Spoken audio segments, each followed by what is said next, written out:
Good morning.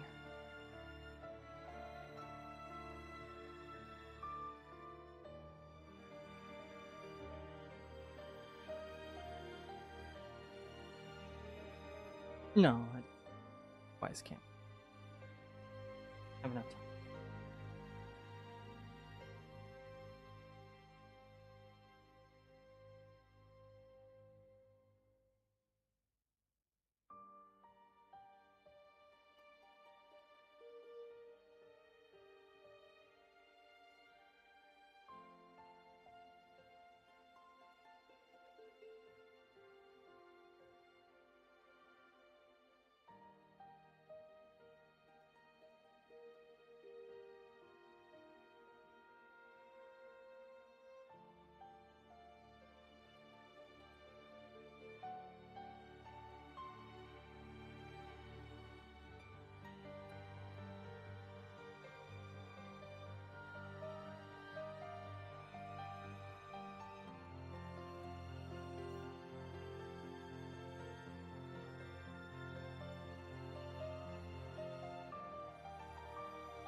Hmm.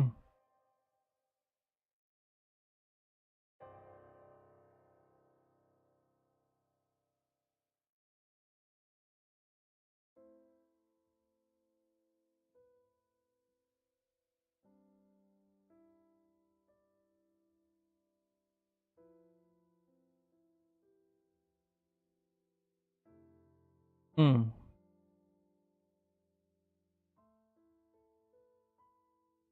Corporate reward. Name.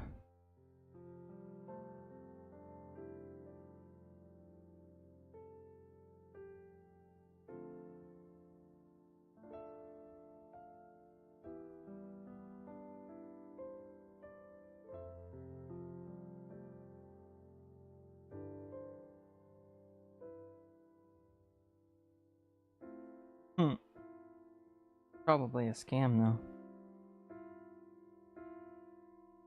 Oh.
Oh, hey.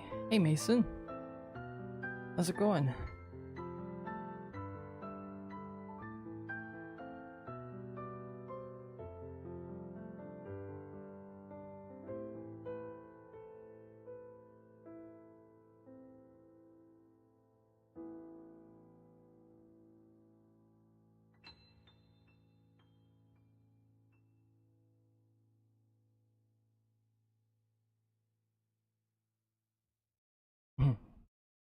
Egos and probiotics. Nice. They got you on any antibiotics? Or you just getting some probiotics because it's good for you?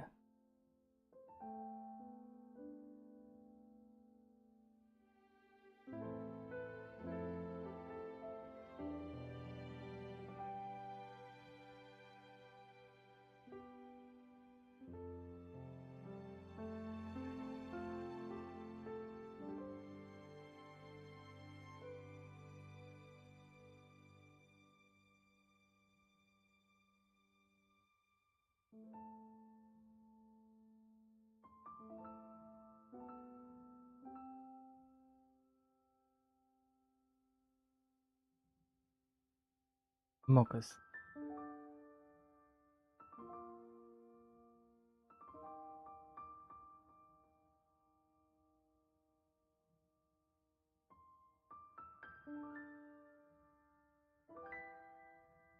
Ooh. 24/7 liquid infusions? Oh.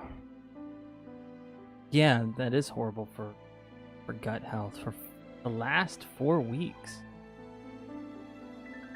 2 weeks more to go. Yeah, that sucks. I'm sorry, man. At least you're over halfway there.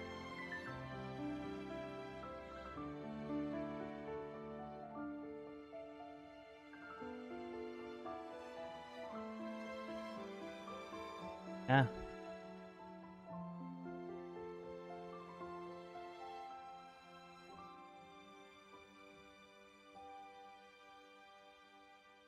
Has the antibiotics been helping Bunch?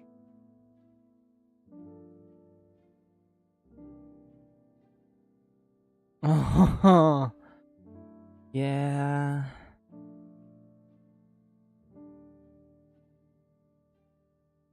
Yeah.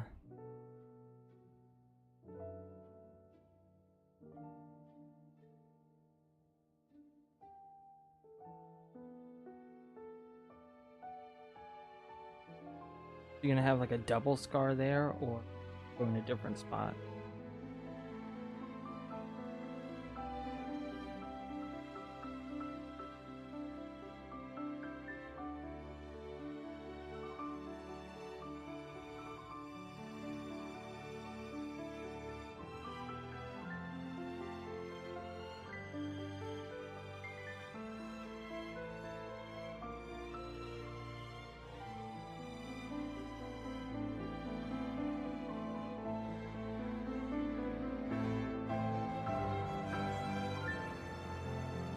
Ooh. Same place, just new titanium wires holding my sternum together. Yeah. Well, at least they're replacing them. Imagine if they just were like, reduce, reuse, recycle, and left the old one.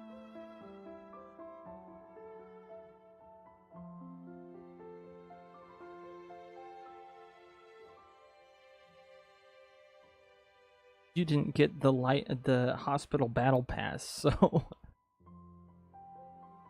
you can unfortunately can't upgrade. Oh gosh.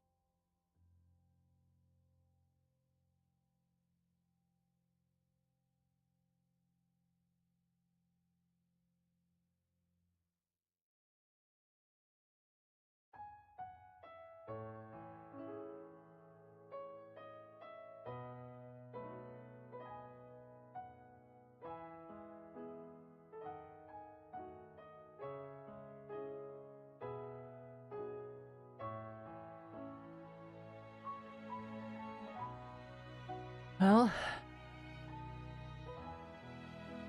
hopefully that all goes well. And then, hey, once it's over, it should be good for a while, yeah?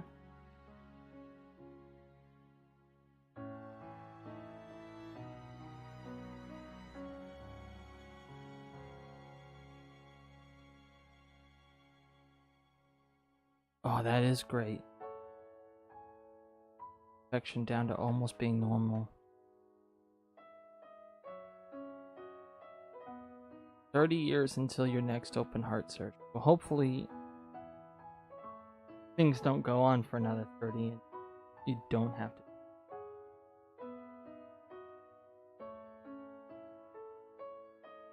You know? Have the new system back.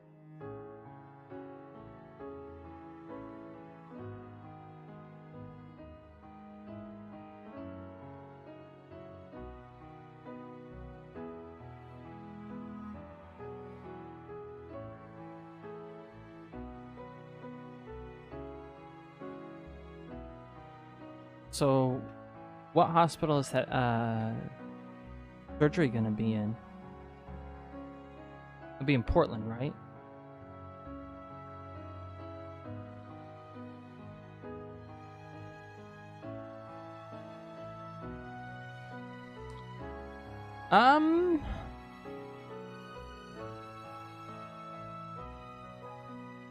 For the characters? It's gonna be in a kitchen, so it's gonna be pretty well lit. I'm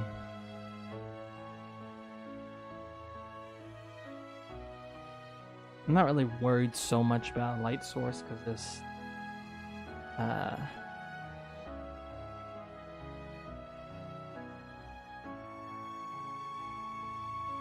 my wife just said that if you've ever watched an anime and the characters are looking at each other and there's like a sparkly pink glowy background, that's what essentially the scene I'm making here is. The shadows are just for definition, really. But Yeah, due to the style of this game, we're not going to get into that kind of weed.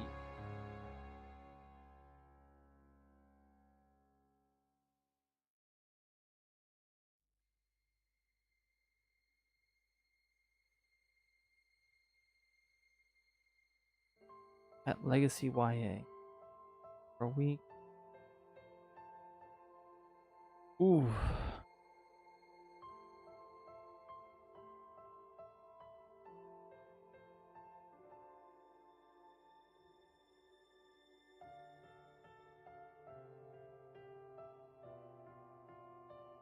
Keep me up to date so that know when you're about to go up there. Maybe we'll come up.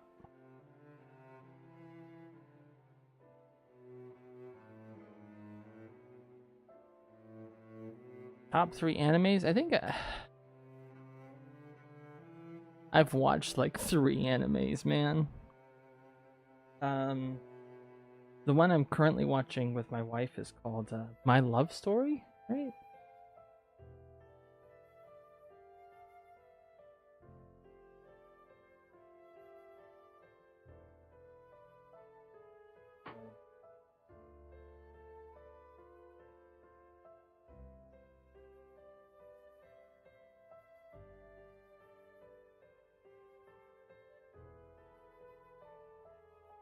So it's based off of based off of this manga.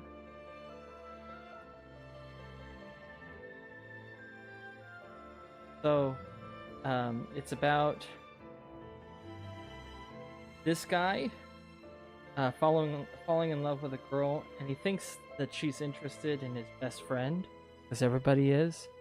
And he's like a 7-foot tall giant ogre of a man, but no, it turns out she likes him, and it's delightfully fun. I can't even see where did I need to add the chats. Can't see you. Okay, hold on. There it is.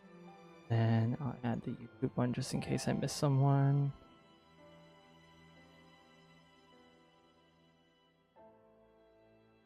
Oh, it's empty. So it's really fun.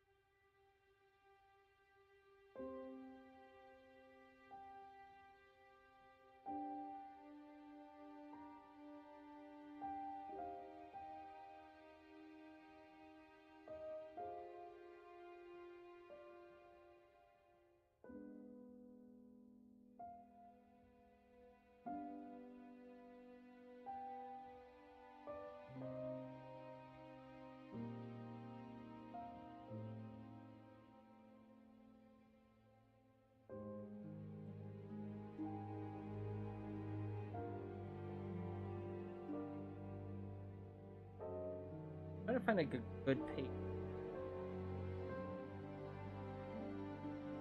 Highlights.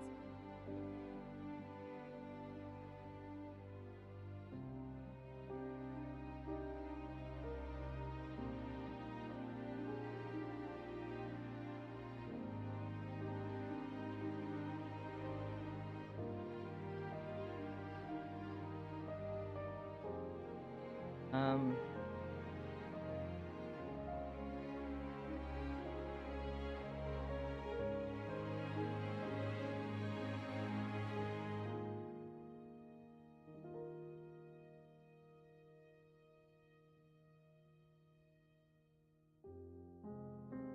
it's ridiculous and all the best. Also very sweet. Highly recommend.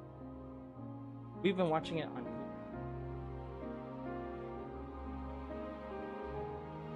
So, like, that's hilarious.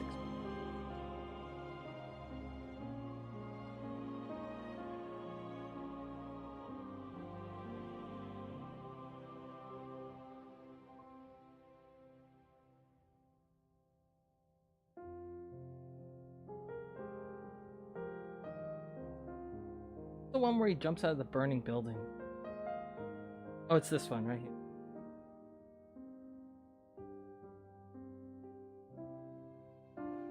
Yeah, he's so strong and fast. He's like a superhero, but not really. Just a really big man.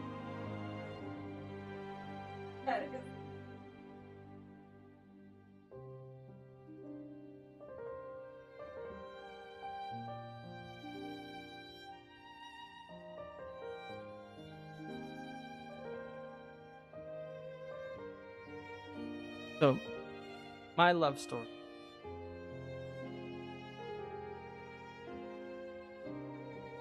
I don't really watch many shows, so I think yeah. Mason said he looks hot.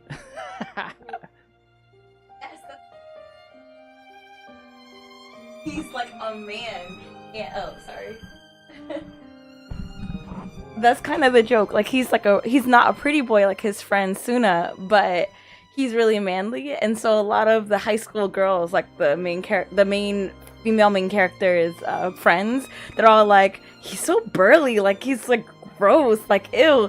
But then like when he goes and saves like one of their friends from a burning building, because of course that happens, they're like, thank you so much for saving our friend, and he like gives him like a thumbs up, and while all of them are like, ugh, and they're like, ugh, gross, what was that? Because like he's really cool, and it feels kind of like an on-running joke that all of the girls love his friend Suna, but he's like, all the guys are obsessed with him. They're like, please be our judo master, or they're like, oh, he's so cool, like look at all his muscles and stuff like that. So it's kind of like a joke of he's more of like not.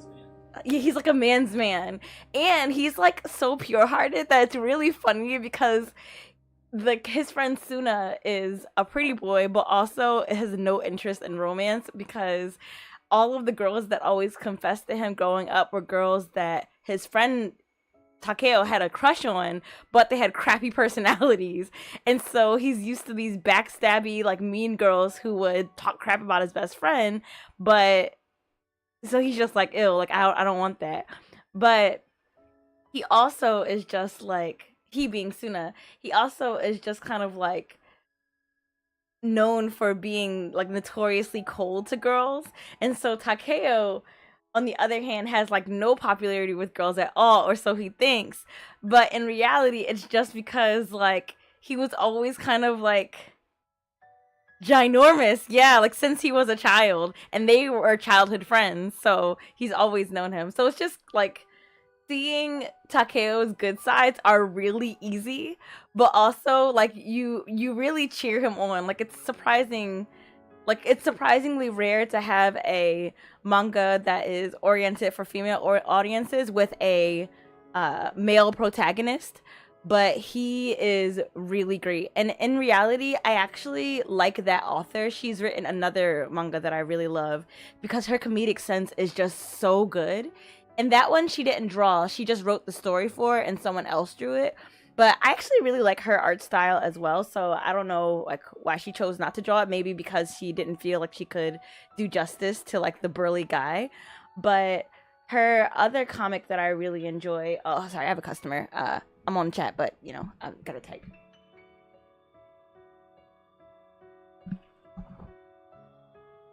Yeah. It's very rare to have a love story anime have a male character that a guy would enjoy watching. I feel like too many of them are pretty boys that, but like they're just. Oh, I said it's not outside. Like,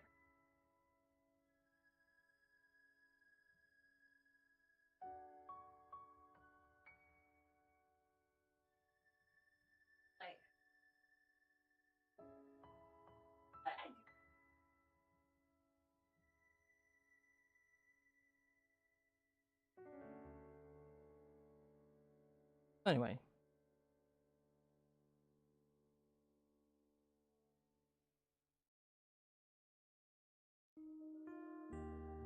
want this to go away. I want this.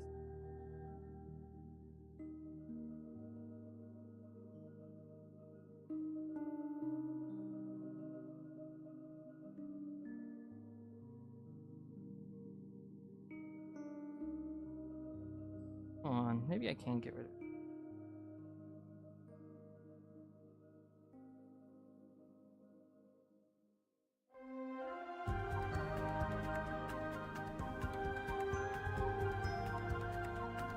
But yeah. Yeah. So yeah, you did.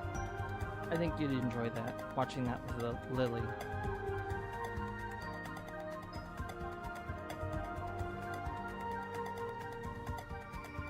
And the English dub is really good, and it matches the, like, not only is it good, but they got, it's not like they sound pretty close to the Japanese. Yeah.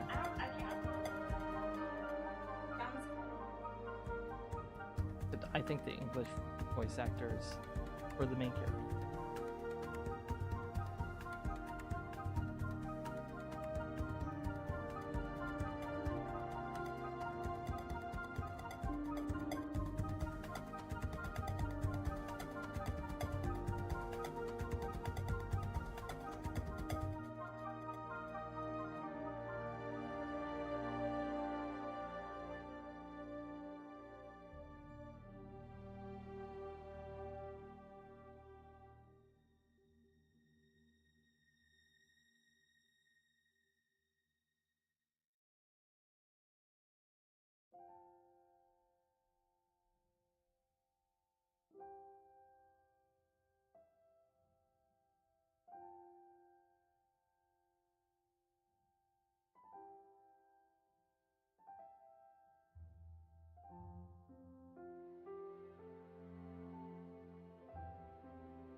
No.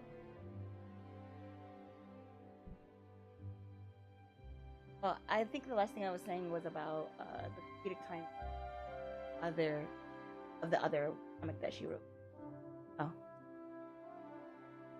Oh. The comedic timing of the author. He wrote a comic I really like called High School Debut, and it's basically about this girl who, through all her middle school years, and middle school goes until 9th grade in there, in Japan. So for all of middle school, she was a sports girl. She did like that, like she gives her all for everything. So she didn't even like look at boys. All she was doing was playing softball, and like she's really good at it. Well, because she trained for those 4 years, he's like, okay, now I'm in high school. I'm not gonna do sports anymore. I want to debut as like a cute girl. I want to have a boyfriend. I want to do like the full high school experience. But because she has not done anything but sports, she basically just reads a bunch of fashion magazines and like throws on whatever, like, and it's just like, this should attract a man. And obviously she has no sense. So instead of attracting people, people are just like, why is that girl dressed so weird? And then if someone is brave enough to approach her, she glares at them like really intensely, and then they get scared off. So she is not really good at like attracting people, but she's really authentic and like a nice person. She just is clueless. Anyway, so she's talking to one of her friends, and she's like, ah, man, when I was in middle school and I was doing sports, I had a coach. Like, I wish that there was somebody who could like critique me and be like my coach, but like for getting a boyfriend. And her friend kind of like laughs, but you know, whatever. So one of the days, she's like out in an area called like a pickup spot where like guys will approach girls or whatever. She is not dressed well, and no one approaches her, or she scares them off if they do. And she overhears this guy and talking with his friends, and his friend is like, oh man, like look at that girl that on the poster, like that celebrity, she got famous. You always know when people like have like star power, like you're really good at like saying when people are gonna get famous and stuff like that. Like you have a really good sense for that. And so she's like, man, I wish a guy like that was my coach. Of course, she's like, okay, I'm gonna go home. She breaks her shoe, and the guy happens to see her because he's walking in the area with his friends, and he just gives her his shoe back. And that's when she actually sees his face. She has no filter. So she looks at him and goes, wow, you're really handsome, like straight to his face. And he's like, and so he basically is like a awkward, like not awkward, but he like has no interest in girls. He's just kind of like people have always been attracted to him because he's handsome or whatever. And he's just like over it. Like he does not care about that at all. And so long story short, he finds out later, because she's now in high school, that he goes to her school and he's the year above her. And then Japanese schools, they're in different floors, like depending on what grade. And so she like goes is like, hey, you should be my coach. And he's like, that's weird. Also no. And so it's like it's the comedy is really really hard to like describe.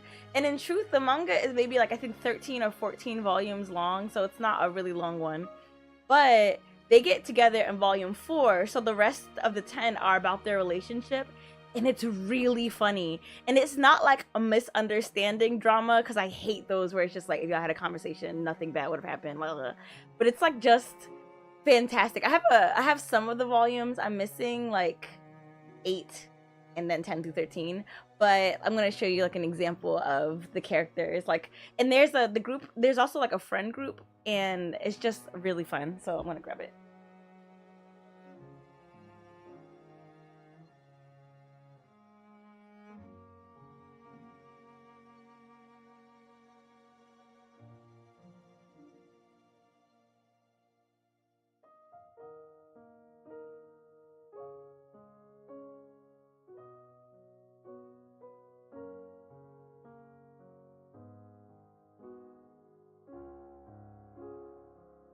So as I mentioned, it has like he becomes her coach, so it doesn't immediately jump into them getting together. And so in fact her first man gets stolen by his sister, but that is actually played for comedy and later addressed.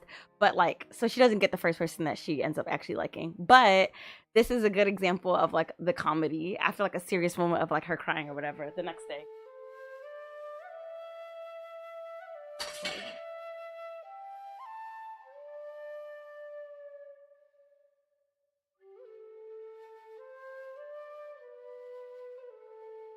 Known as And I want this. I want this.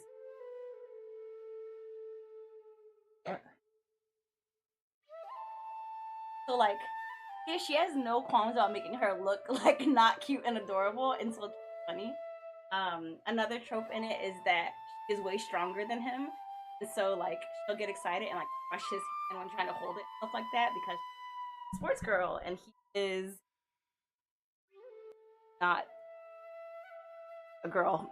So, I mean, not a girl who dedicated her whole middle school to sports. So like,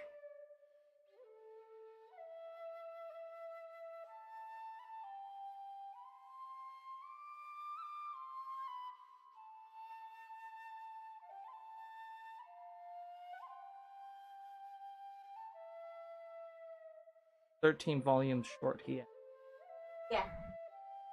For example, one of my favorite mangas. So okay, think of it this way. Um,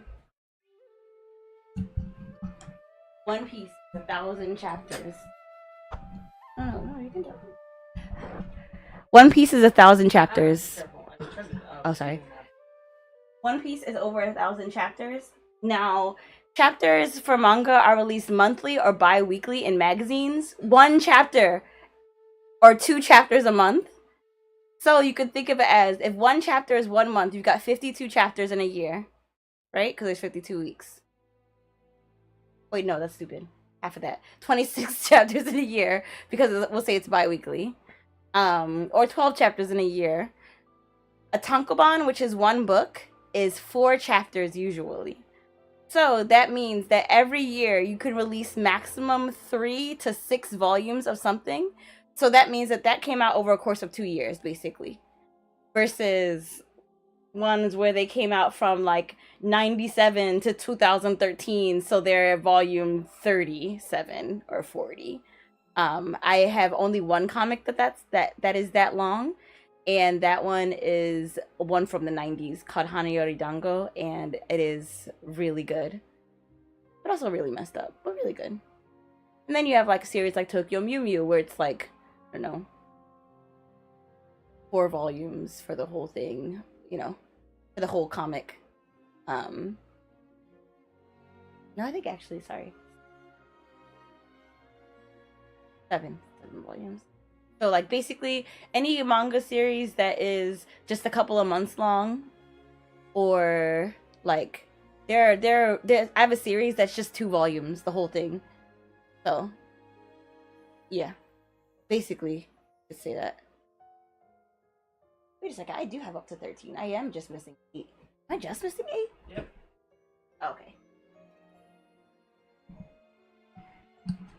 Okay. He said that's so much to read. It, like she said it's mostly pictures because it is a comic, but she does read abnormally, like not abnormally fast, but she's very fast at reading. For one.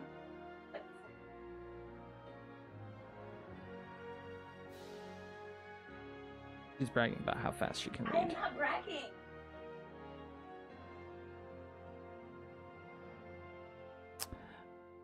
Also, apologies for the mics. We have one good mic in the house, which is mine, and we did try to set up a double mic thing so that she could just speak, but the microphone she used to have is it's busted. Something's wrong with it. So I have to swivel this around because it's set up to just to capture me and not capture the fan of my laptop and any of the like other noises. So swinging the arm around a lot. We'll have something figured out later on.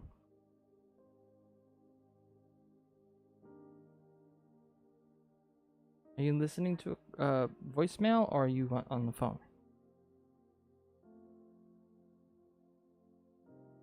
Oh.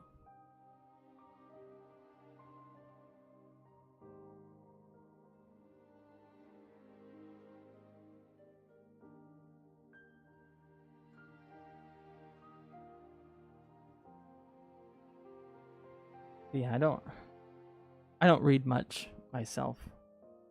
In fact,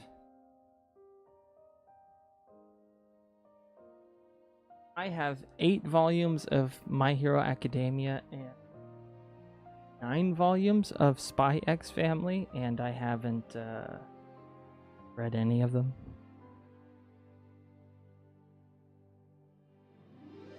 I did watch Spy X Family. Spy X Family or Spy Family is really good too.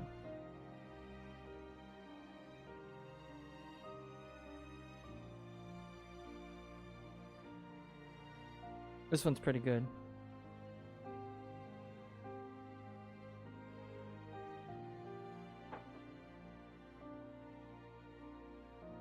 But it's also a super popular one.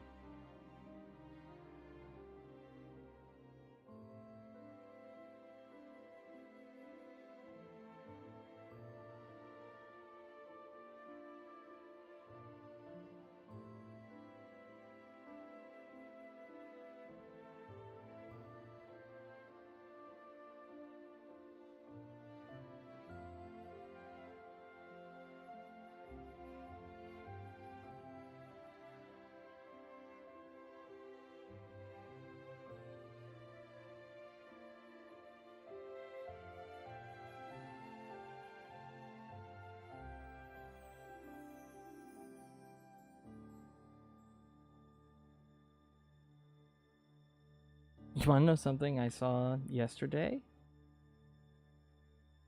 I don't know if you saw this too, but what's the lineup of characters next after this? So, no, So this character, we're doing we're wrapping up his character route, so it's gonna be a lot of him, but also after I'm done drawing him in this scene, I've got to draw the main character. I haven't decided where I'm gonna put them, whether it's gonna be like a back shot with them in the foreground.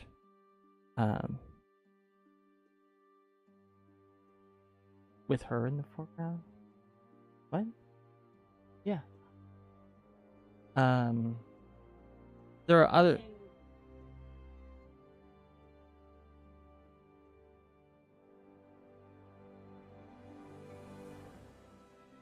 So, there are other scenes.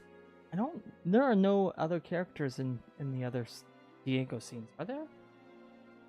So it's just gonna be him and the main character for 5 scenes, and then we move on to the next character.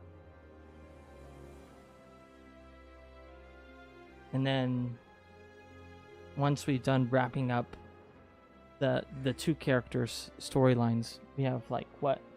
Part 2 has just those 2? Just Saffron and Diego? Okay. Then maybe it would be updating the previous one.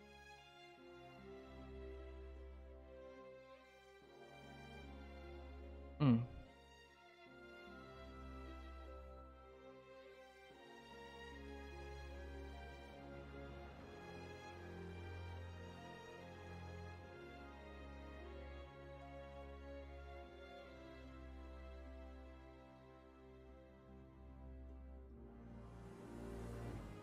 I mean the programming the facial expressions. Yeah. Hmm.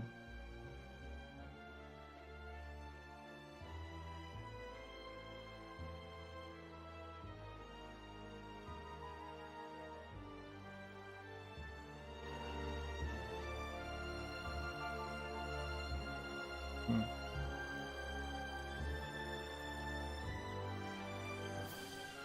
So like for the next part, because this game is coming, it has 3 parts.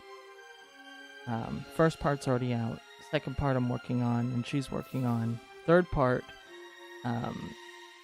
part of it is recorded, right? For okay, I said part because we still have to do Romans. Yeah, so some of it still needs to be written, and then voice actors need to have their lines recorded. But while we're doing the programming for that, I'll be working on the art. And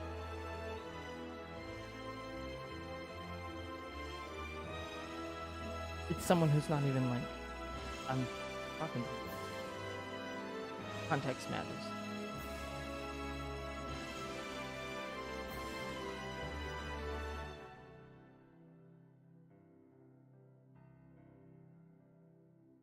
Like that added context doesn't really add like.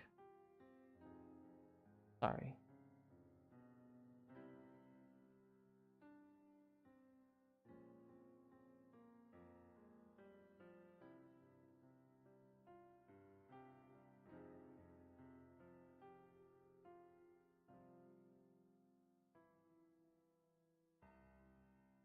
But yeah. What? You're fine. Apologizing. Unnecessarily.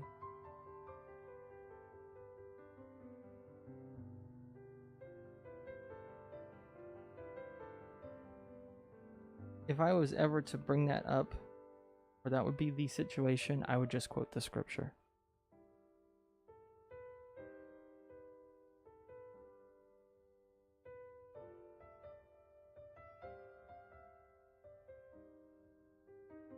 Anyway. So yeah, it's gonna be a lot of this guy, which is not too bad because hopefully by the time I get to like the second or third time drawing him, it won't take nearly as long. That's my hope anyway.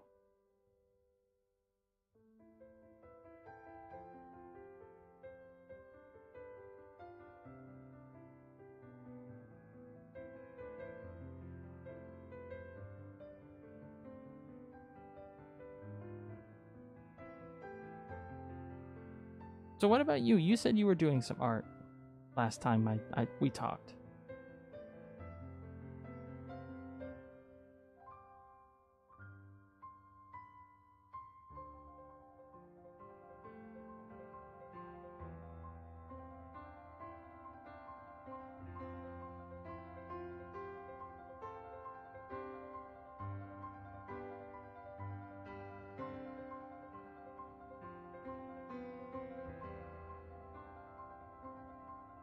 Learning sketching perspective and faces. Interesting. Which do you like more?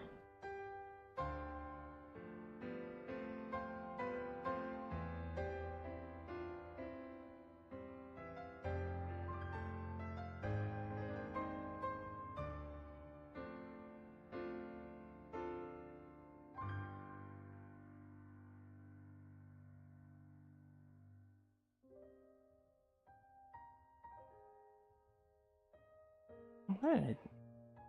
You know what? I think I'm doing something unnecessary here. That's all unnecessary. I don't need that. Faces 100% side profiles. Yeah. I can do those like all day. It's like my, I'm just in a doodle mood and want something for my hands to do. Come on now.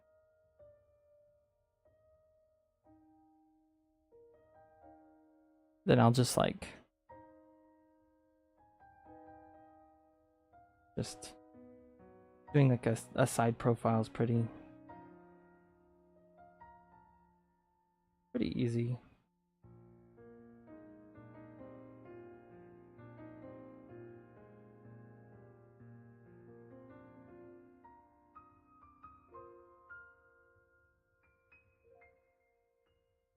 But I've been trying to not just... It's because this is what I'll do if I've got no thoughts and just doodling. So I get very comfortable with it. But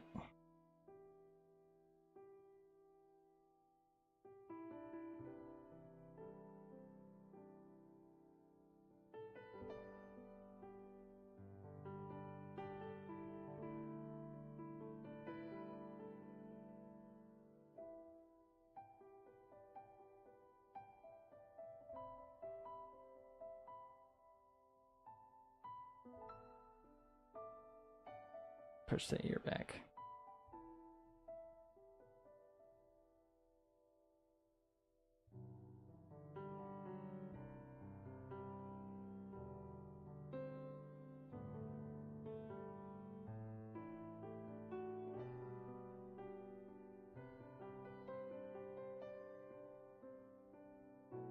Yeah, side profiles are one of my favorite things to do too, I guess. They're fun. How quick can you crank one out now? How long have you been working on it, actually? That's a better question.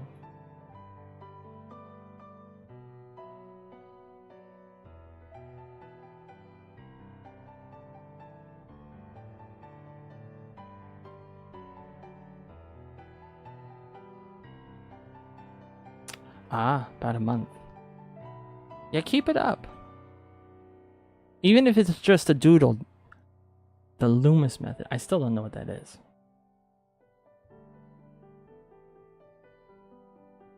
My method is...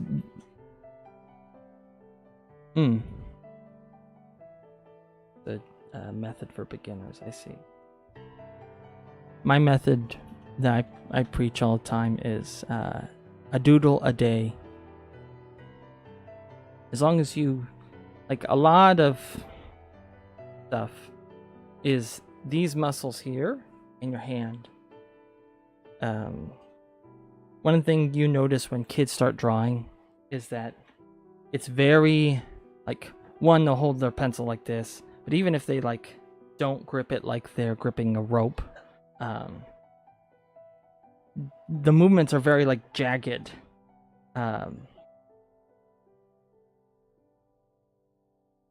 And the key is just like the more you use your hand, the dexterity gets much better, especially when you're getting used to movements, smaller movements. I want this camera to be a little better spot. But like, there's a lot of this. Like, that kind of dexterity takes a while to build up, but the more you draw, the better that dexterity gets. And that's like half the battle when you're beginning, is just getting your hand to do what your mind wants it to. And sometimes I feel like people get so wrapped up in the idea of talent that they don't realize that it's a physical skill like anything. Like, people may have natural talent on some things, but it only gets you so far. There's a reason why basketball players can't just like be born and be great at basketball. They practice, even when they're kids. It's all about that practice and getting like working with your hardware or your muscles too. That practice gets that muscle memory and makes this more confidently put lines on the paper. You know, I struggle with that too.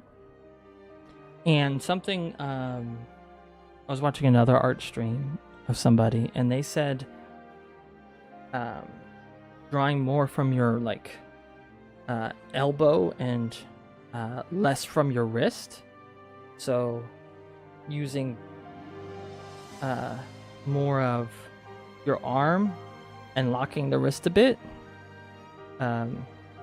which obviously, like, having a bigger canvas helps with that, because I can't really, if I had a bigger screen, I'd be doing that more. But these lines look really smooth, and it's because I'm not using my wrist, I'm using my arm. And that actually helps quite a bit. But that's also like, I'm able to do that because I just have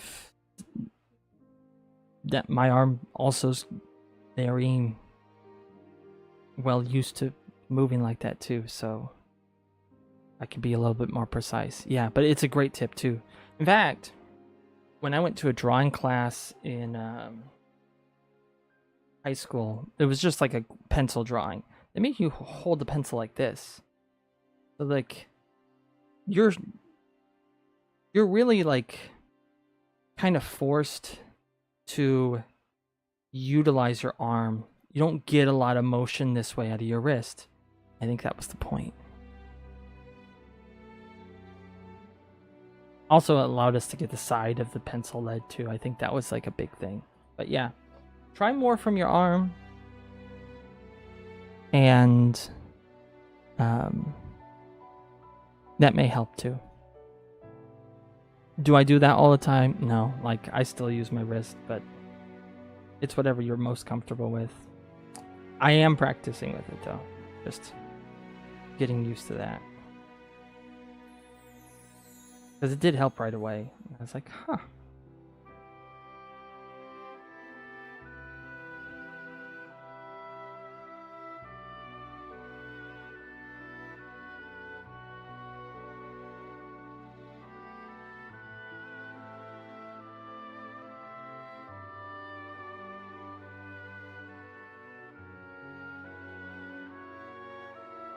So how's Lily doing?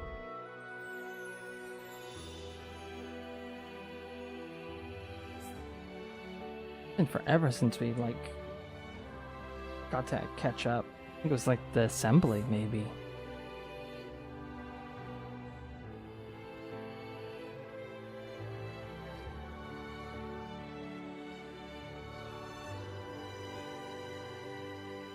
Catch up in person, I mean.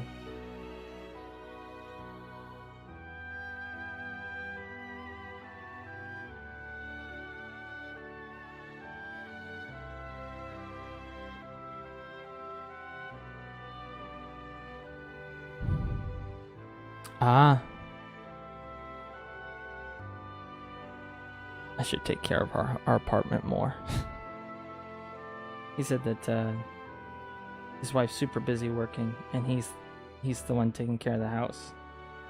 Like, oh, that same, except I'm slacking a bit.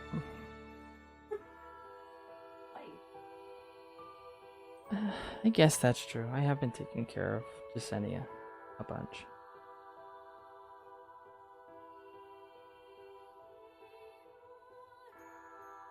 I still need to finish the laundry and put it away and all that stuff.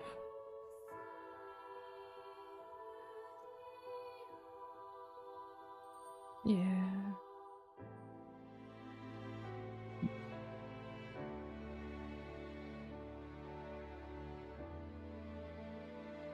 What did she do for work?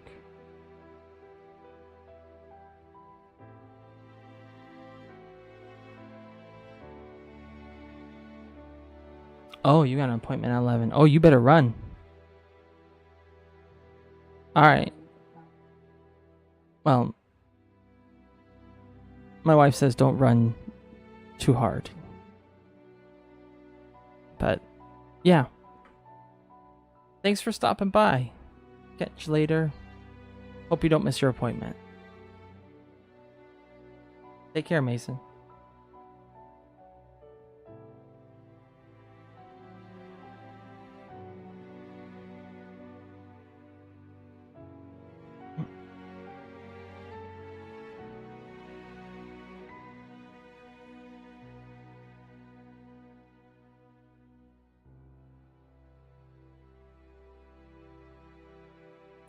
See you, man.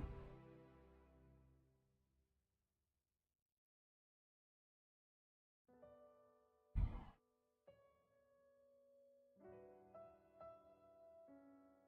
have to get used to these buttons. I set up a button, hotkeys on my mouse for muting and unmuting. So when I mute,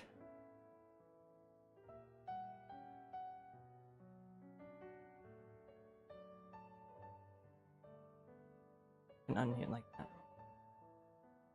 I also put one in for Mocha Cam. Then get rid of Mocha Cam and bring it back. I'm gonna set up more of those.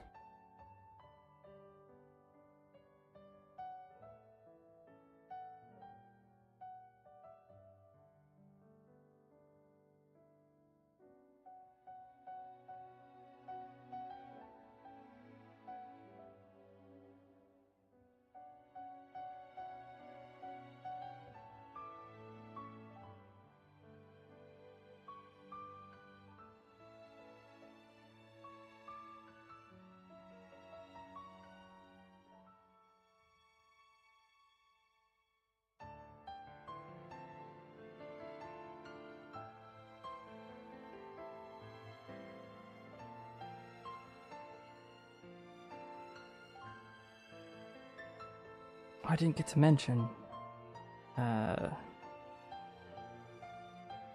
other Masons started streaming too. I don't know what of.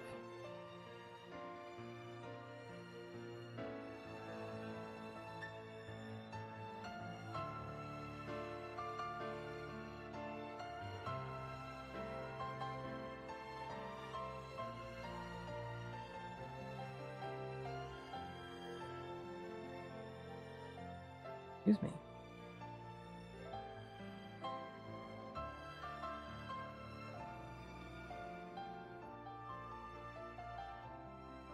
I had this idea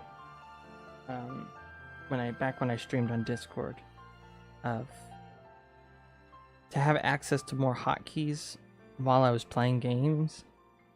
I wanted to get like a DDR pad that plugged in via USB so that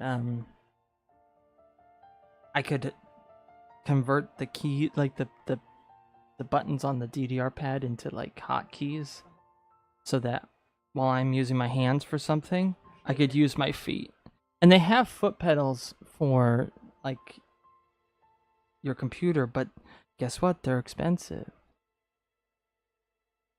Like I kept thinking I could probably find a DDR pad somewhere. Yeah, that's what I was thinking. Goodwill.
I'm gonna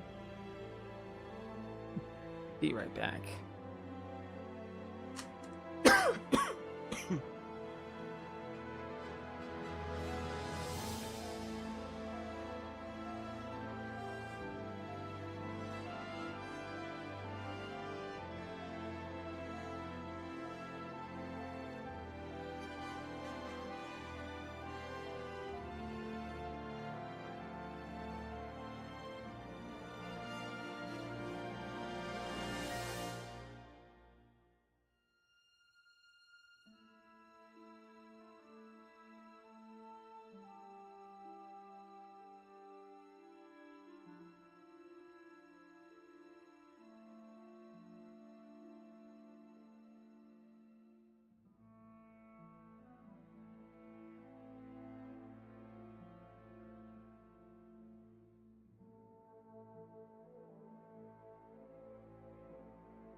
might go and fix some of those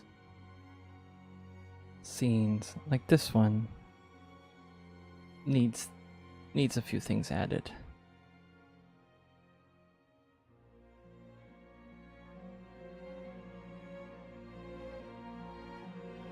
I have not received an email yet letting me know I can.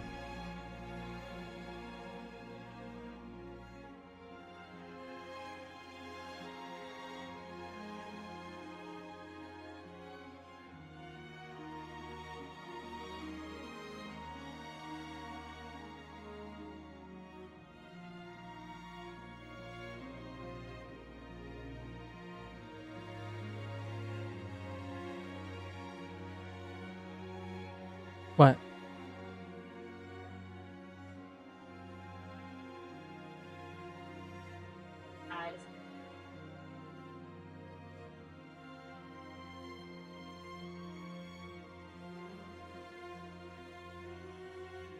So, good thing you didn't accidentally. Good thing you double checked.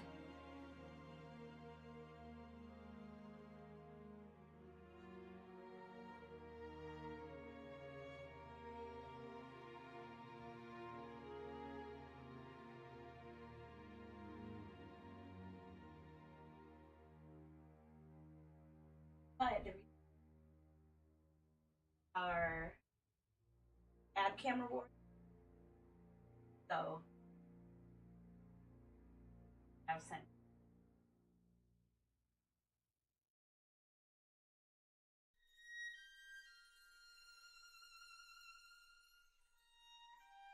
Hmm.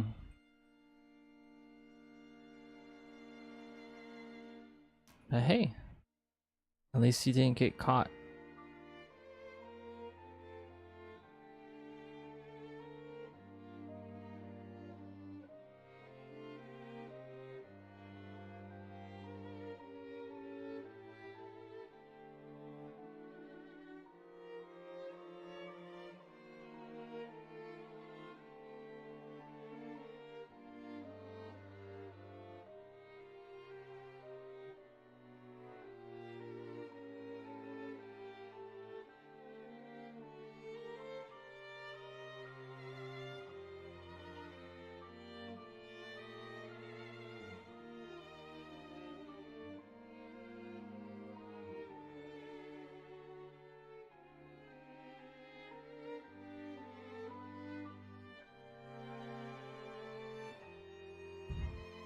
Okay, that's set up better.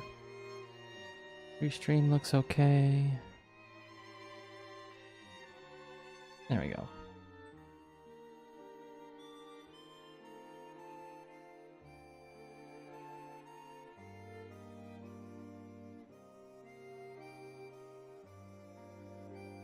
Are you on call at any point today?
Mm.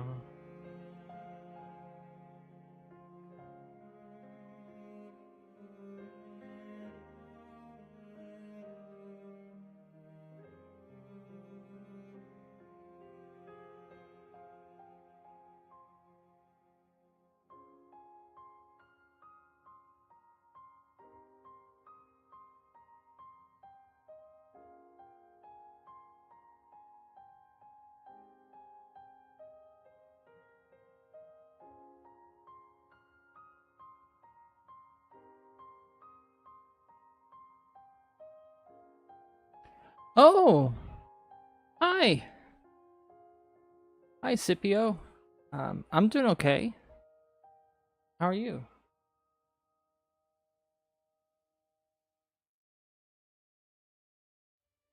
You know what? I can actually put.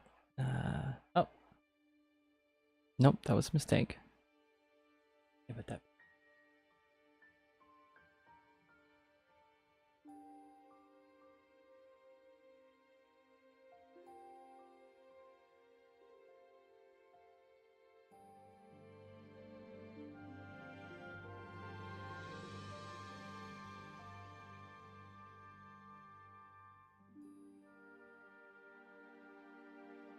Wow, back-to-back meetings, huh? At least you have like a half an hour break in between.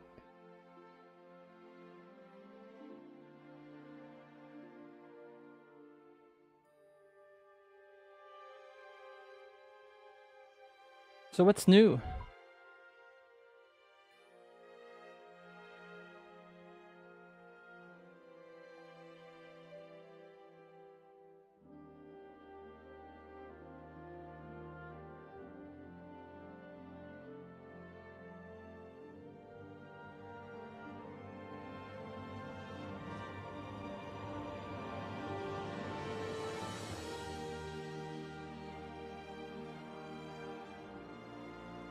Oh,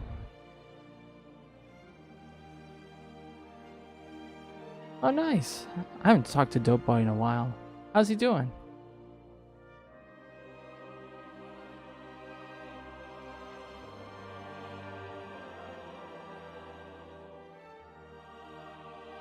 Oh, cool.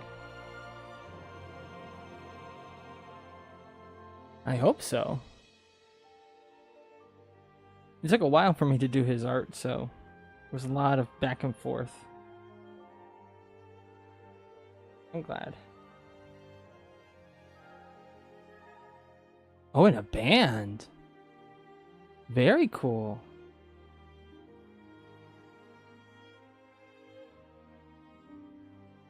Huh. I'll have to check that out.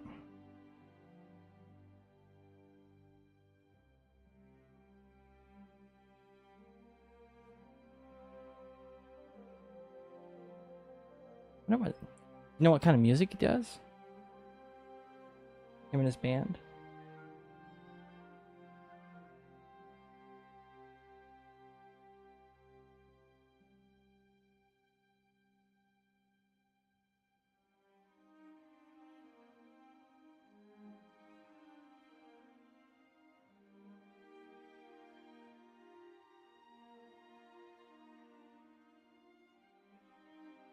Ah, rock, okay.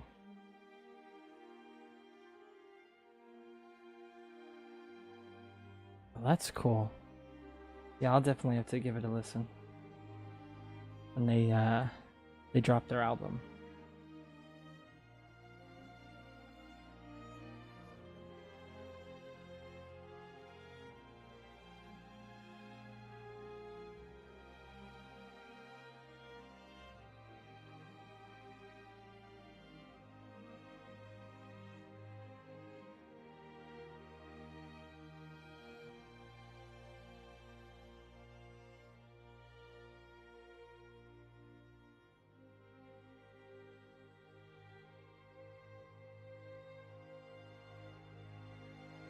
So if I'm remembering right, the anniversary is at the end of September, yeah?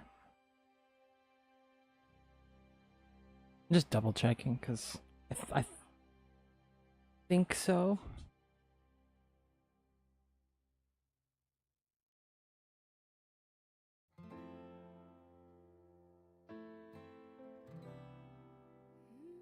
Yeah.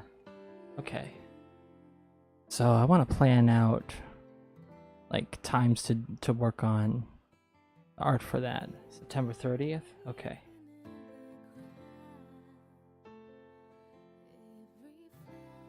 I don't want to wait till the last second to do it. I think during the middle of September I have got to travel to out of state. So prepping for that might take some time off my hands.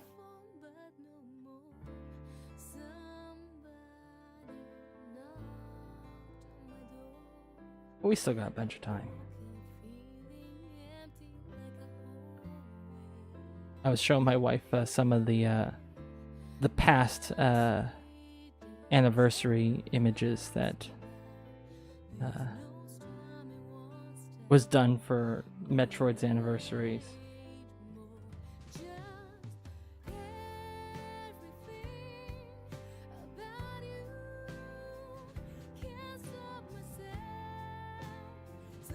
Samus just doesn't get the respect she deserves.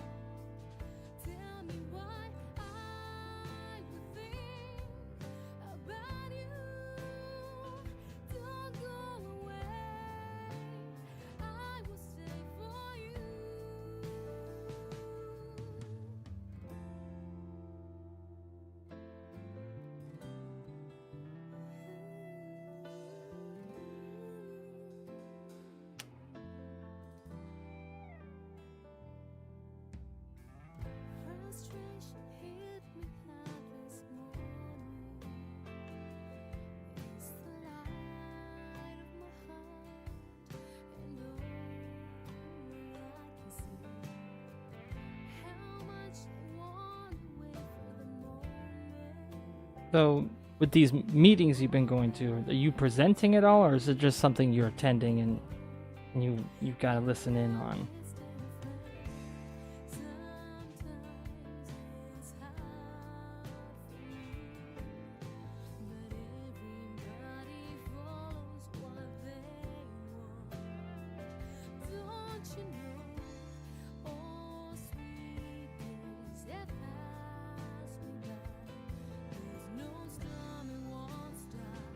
Yeah, we're going to a friend of ours' graduation party. They graduated college. Was it last month? Oh, 2 months ago. So they're having an actual party in the middle of September. Oh, you do present something tomorrow. But you're just attending these meetings. Gotcha.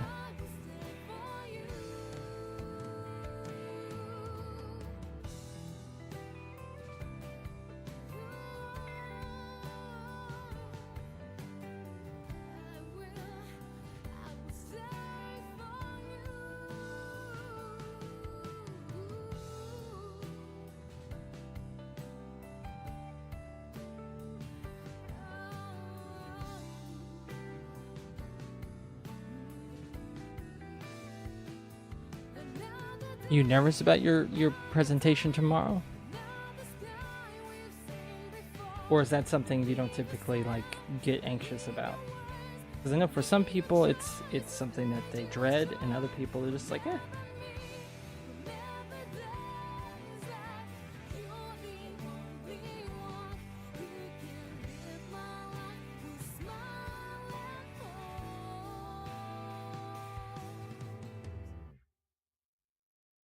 So I said everything about you. Can't stop myself.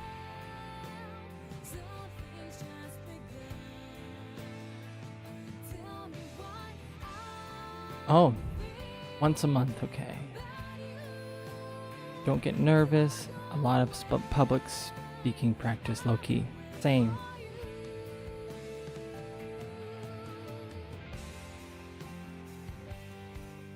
I have the same amount of public. Well, I don't know how much, but I have a lot of public speaking practice. And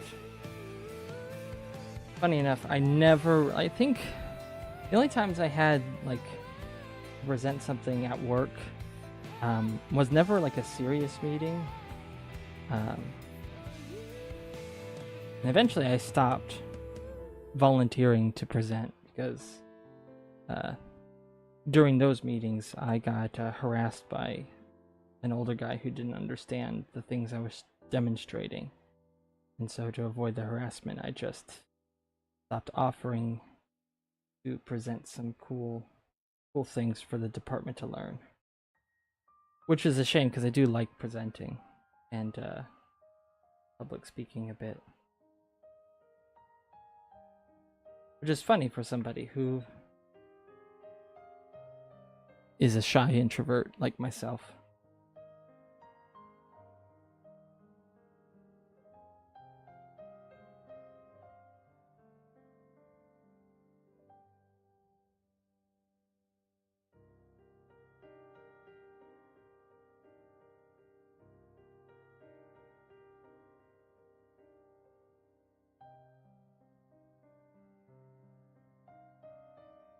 Yeah. No, that was my that was the head of the department. This was an entirely different person who his expertise, he had been in the industry for over 20 years.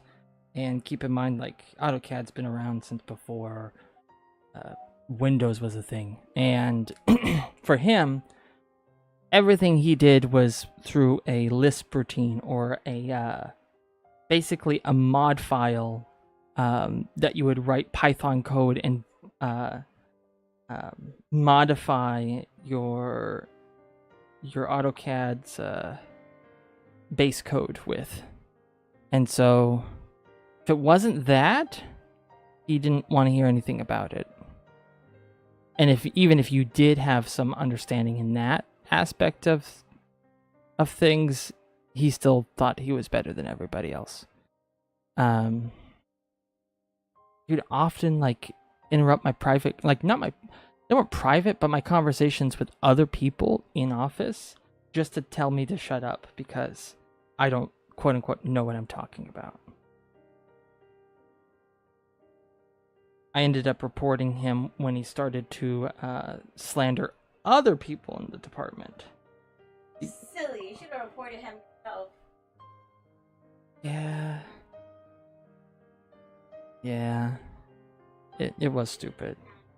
My wife is upset at me because I didn't report him. I didn't report him from me, but you know, I can deal with like someone bothering me.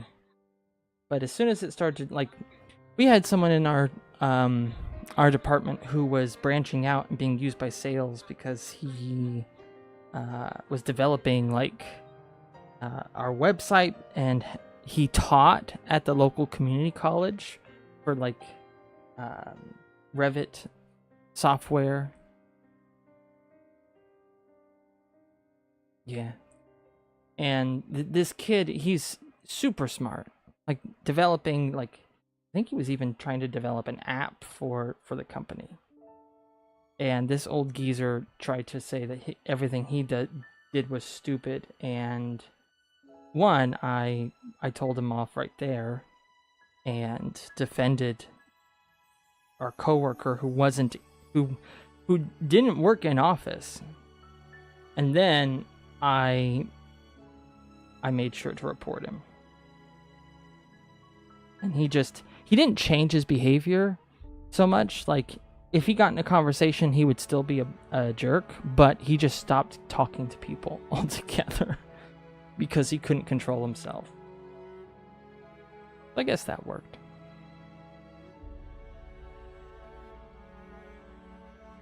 But yeah, you get it. Like, mess with me all you want, but don't make this like a problem where you're just hitting everybody with AoE damage. That ain't right. I can PvP you, but don't be throwing strays at unsuspecting people. They weren't even flagged for PvP. That ain't fair.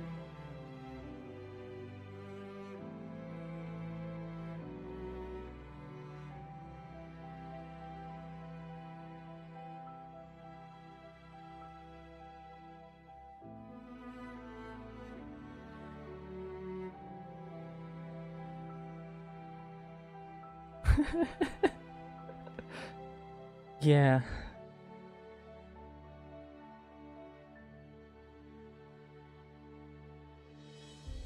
It's true though. Some people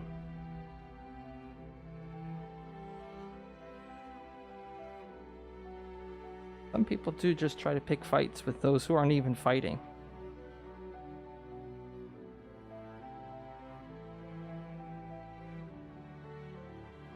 Sometimes the ego is too fragile. And if it's not coddled, they just crash out.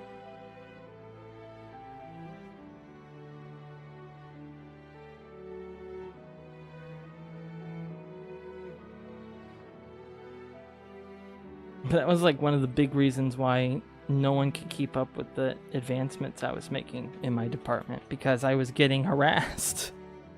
Like, on top of my bosses not appreciating it, I couldn't even do peer-to-peer stuff because I had this old geezer ganking me.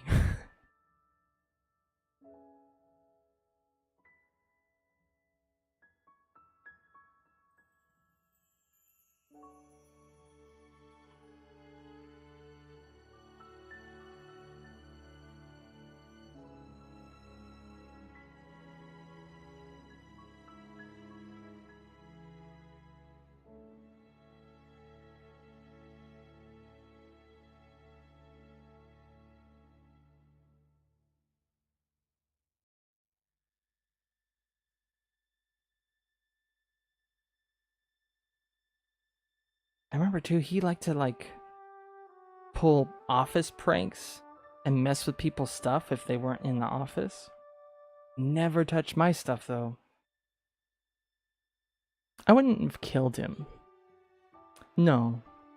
What I would have done would have been far worse.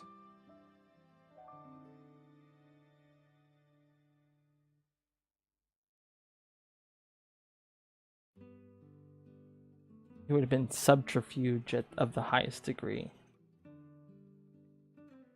Like Jim from The Office, except malicious, more malicious.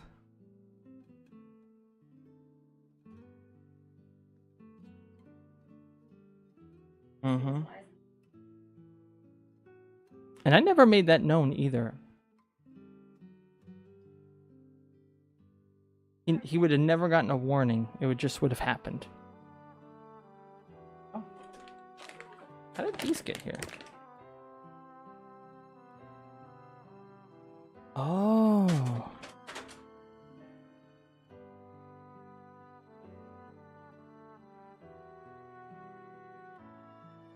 When we're able to get affiliate, I can put that in there. But we have to like it, not just have. Yeah, but there's also one more requirement of having 4 like viewers all at once for 4 consecutive days. Yeah, so it's like okay. I mean, we could, but you know, don't say that on camera. Is what I'm saying. Hmm.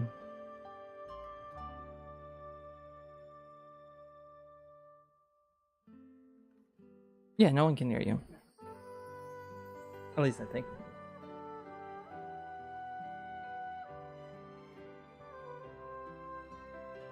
Well, hopefully your meeting doesn't take too long. Huh! Guy said, say it louder for the people in the back. You should know.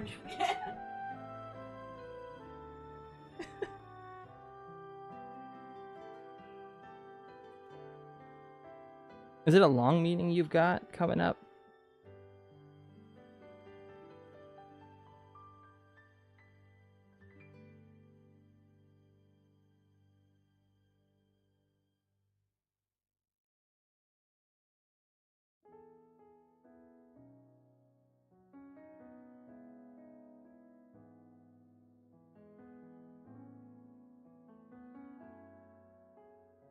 Ah, shorter meeting. Okay, but it's important. Gotcha. Here I am, staring at my own palms. Okay. I need to see where what I'm missing. I thought I'd be forever by your side, protecting you. Used to have these like company I worked for was an open book company, so we would have just my manager and another guy got to figure some things out. Okay. Cool. We used to have these like company-wide financial meetings that everybody was privy to. We could also just look at all the financial records and see everybody's pay and what the finances of the company were at any given time. So we like every Tuesday we had like a finance meeting.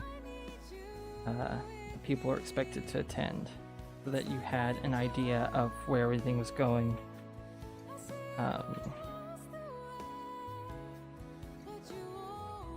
Which is funny because still didn't save people from being laid off, but I remember just like I'd open it up, I'd stay for the relevant information, which is just the numbers, and then I would tune out.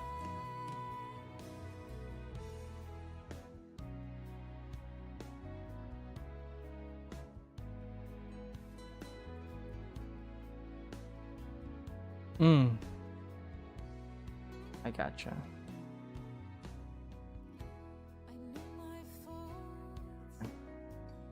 One of the things that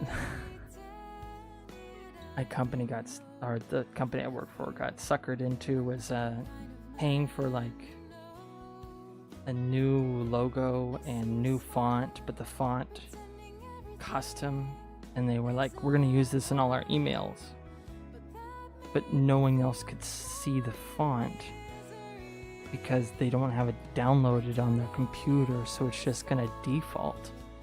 So why did we pay millions of dollars for something that's useless? Yeah, they didn't even use it for the website. It was meant for the emails. And they took our cool logo, which was like, it was nice and red and bold, and highlighted some of the types of like products we had in a very simple, like clean design. Yeah, they do love wasting money. They went for like a Temu orange rocket, which has nothing to do with what we were making. Oh. And then I saw my dad's company works for a chemical plant, and then they got suckered into the same stupid thing. Spent way too much money. Some marketing firm is just out there making bank swindling suckers.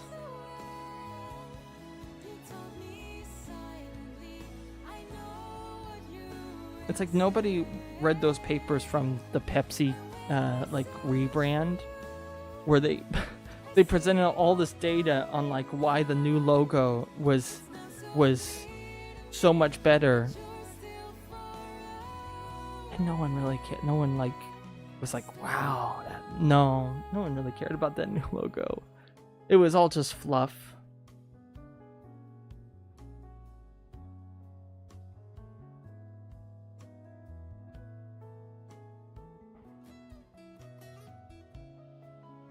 My thought was like, why hire somebody to do a logo when you have a whole team of employees that could do it for way less money? Maybe you wouldn't have had to lay off people.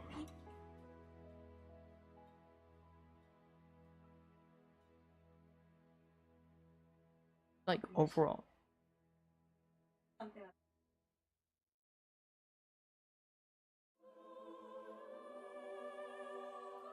So one lump sum that was all of our, or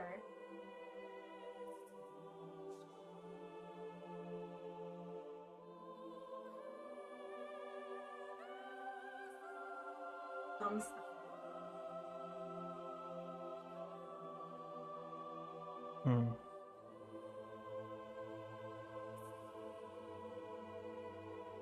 Oh.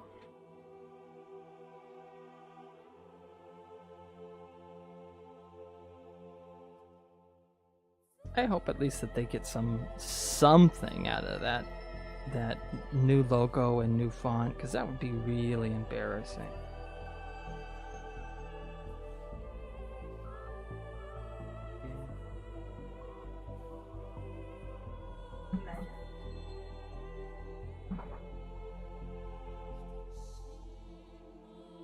Mhm.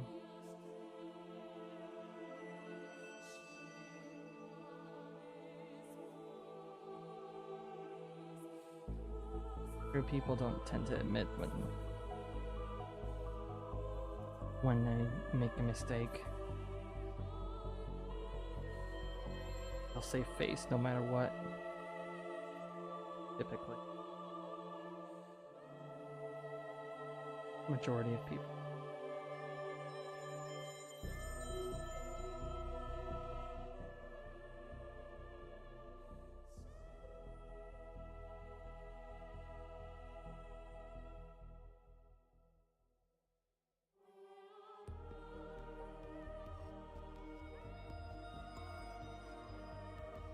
All right. Sounds good. Good luck with the meeting. Hope it goes well.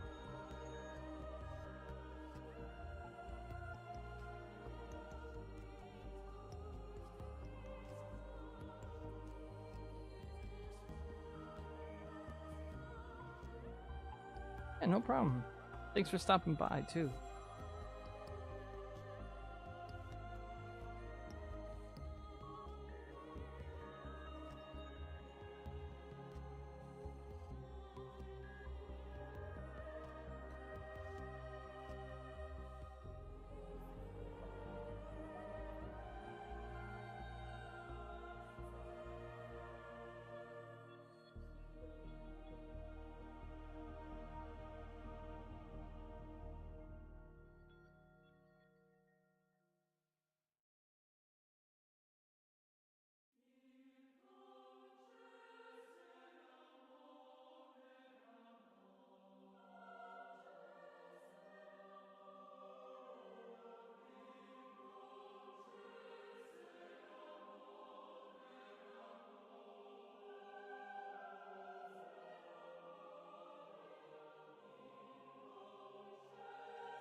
Hmm.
Ooh.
Mm.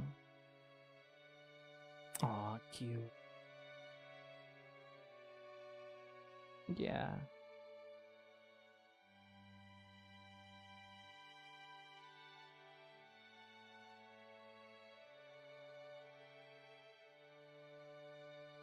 Mm.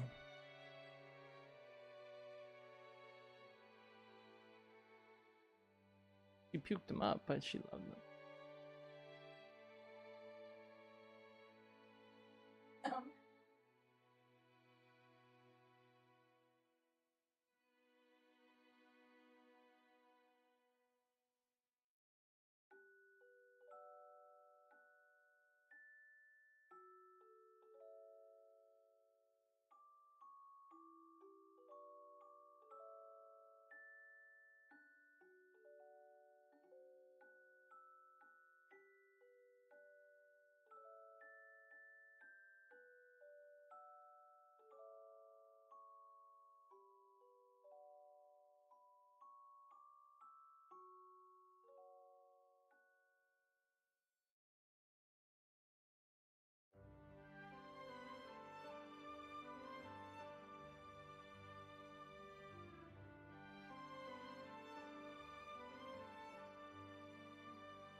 Wind goes passing by through the sunset sky. This wind will not one.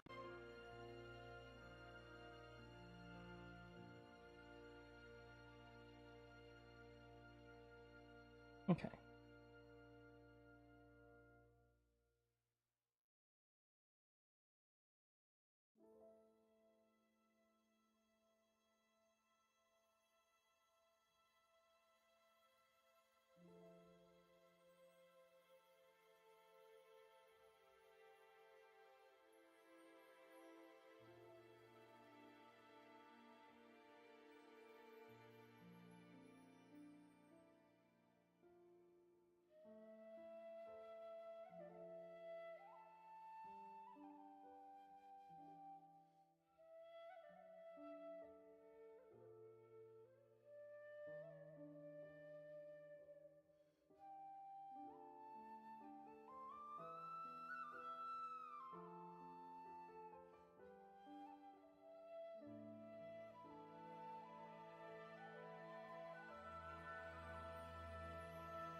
We'll get in time.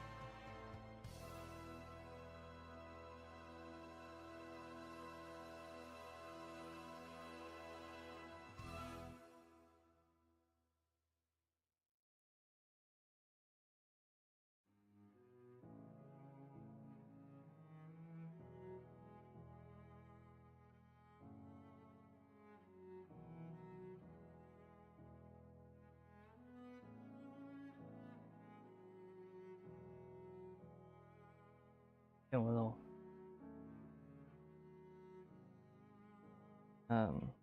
what's the word?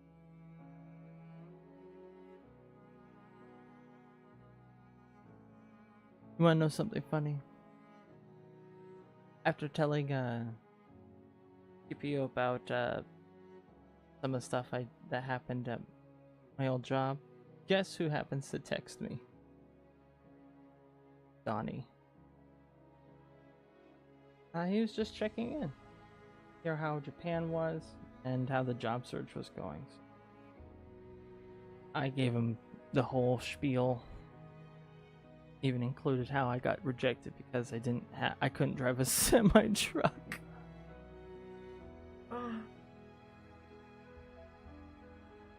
Yeah, he said it's really slow over there right now.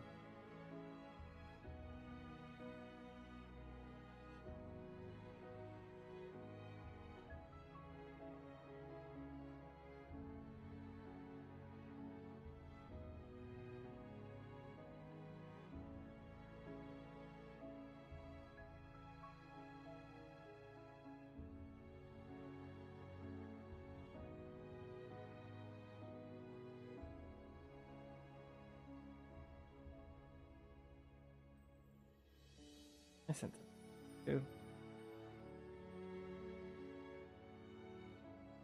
He'll probably tell a bunch of the people who are still there that liked me.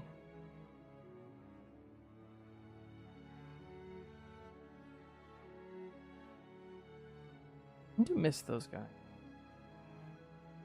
Not the job, but some of the people.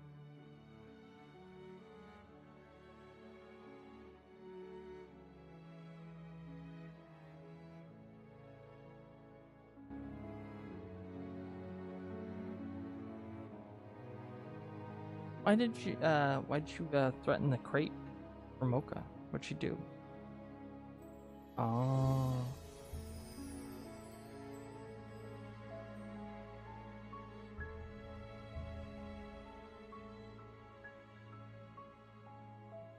Mm-hmm.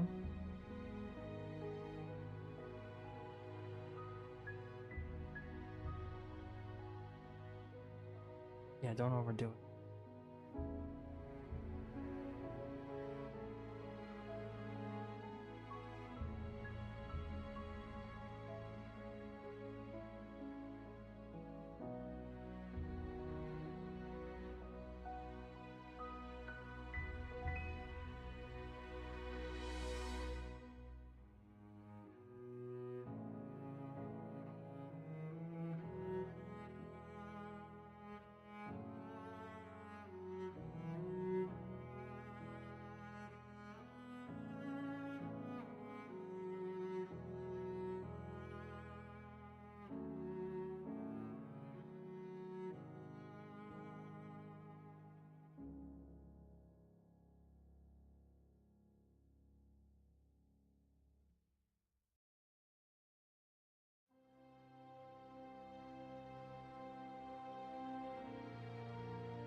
Hmm. was truly magical. The frozen time began to flow. Get rid of that. At last the longest night has gone and brought it light. I felt myself melt in the morning light.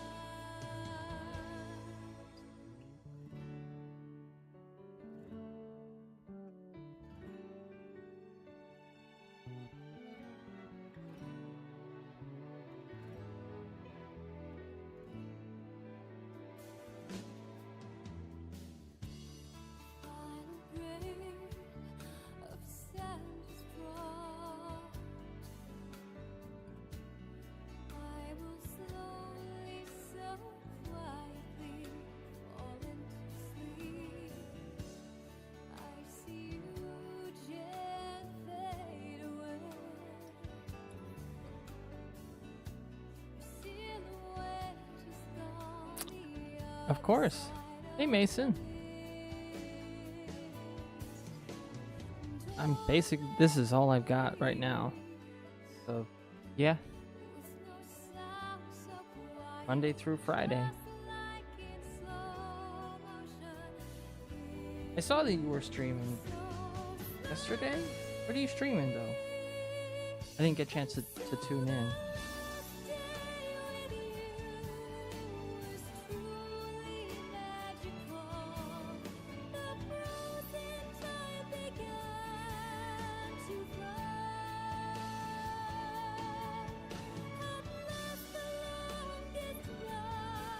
Um,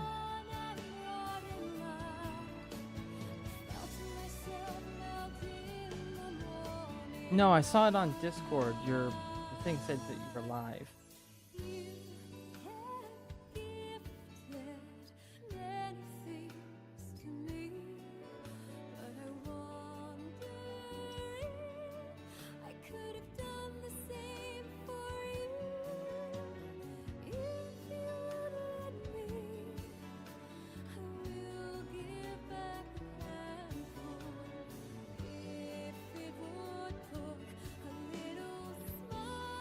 Street Fighter. All right.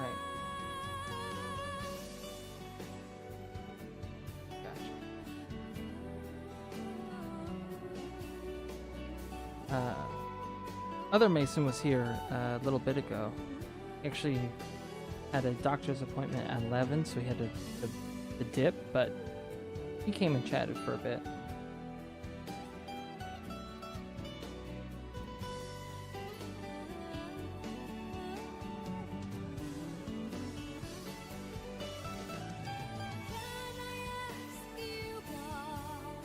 He seems to be doing okay too. His antibiotics they have him on seem to be working.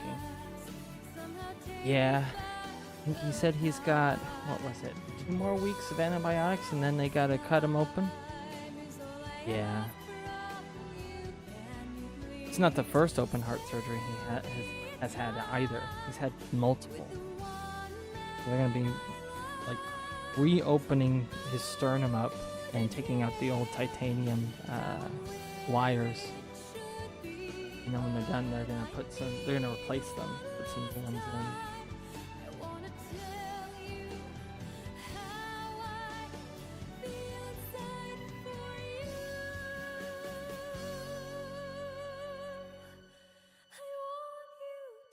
For him, it's just, sadly, it is kind of the normal for him. When he was a lot younger, that's what his life was primarily like. Just in and out of surgeries. That valve he had was supposed to last a long. Hopefully, when they get everything all patched up, it'll last as long as it's intended to. Yeah, just another Tuesday. He's actually been doing a lot of drawing, he said. Been like learning some techniques online and practicing perspectives and profile sketches, like side profiles of people.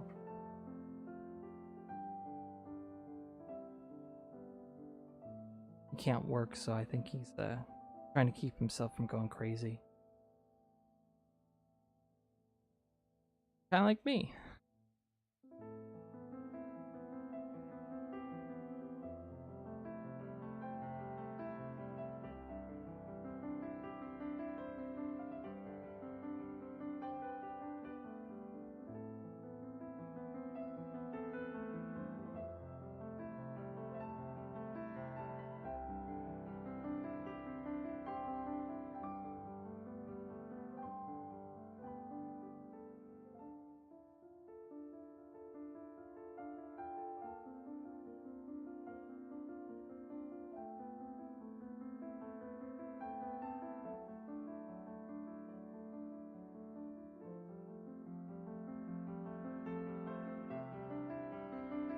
If you're streaming right now, what brings you by?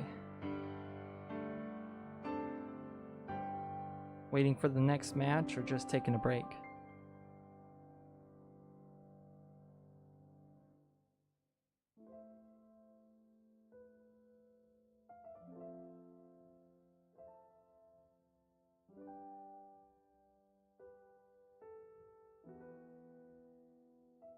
Ah, that's right. You do a lot of training room stuff.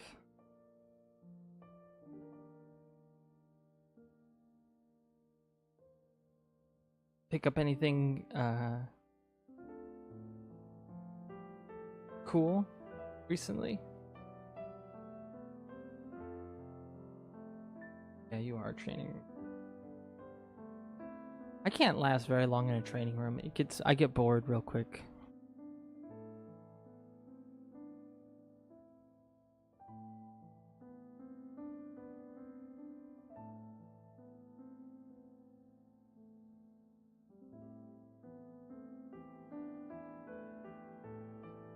I think it's setting everything up, like to practice something. There's like gotta set the conditions over and over and over again. If it wasn't so tedious, like it's Smash Brothers is extremely tedious. If I could simplify that, I probably would have used it more, but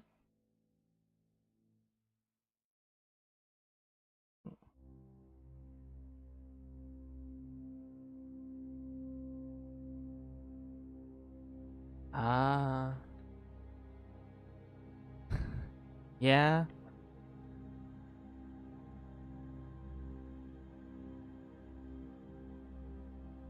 Do you have anybody you play with locally so that you're not just practicing all these like frame perfect stuff for online frogs? Wi-Fi frogs or what? I'm just gonna.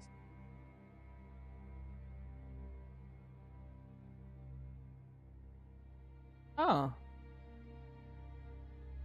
Oh, that's right. I heard something about you dating by goblins. I like that better. Goblins. Potatoes.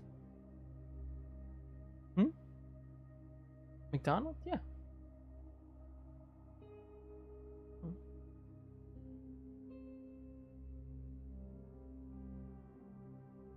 That's cool. At least you have some people to play with. Like that, and you can actually use what you're learning. Otherwise, that'd be like very frustrating to not have an outlet for all the cool stuff.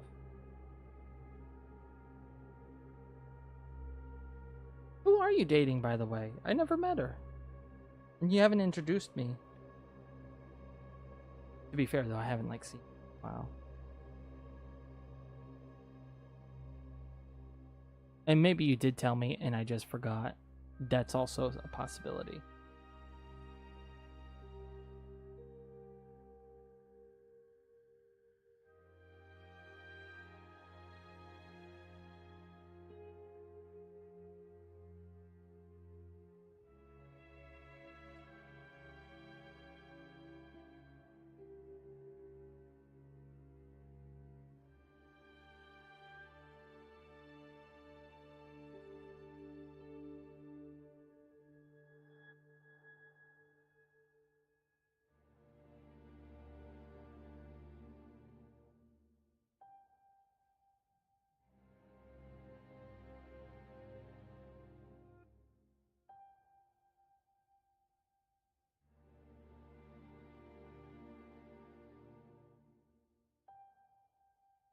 Oh, Helena Gein. Sister Mackenzie River Congregation. All right.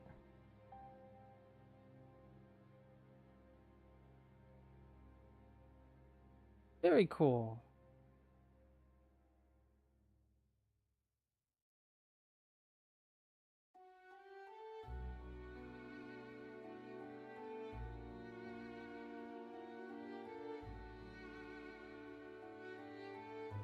Hmm?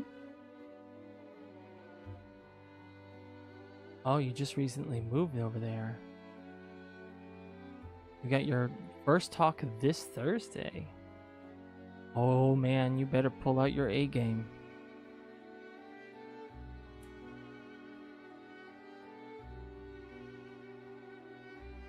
That's your time to flex, you know. Hmm?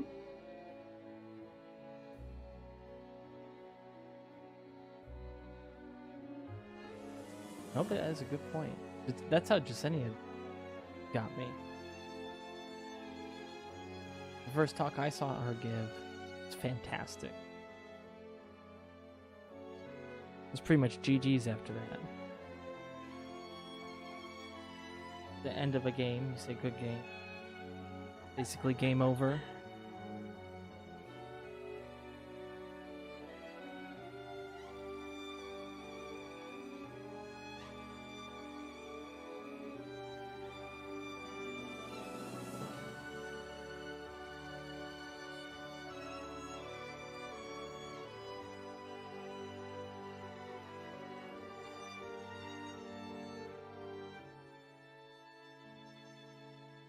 Oh, you're fine.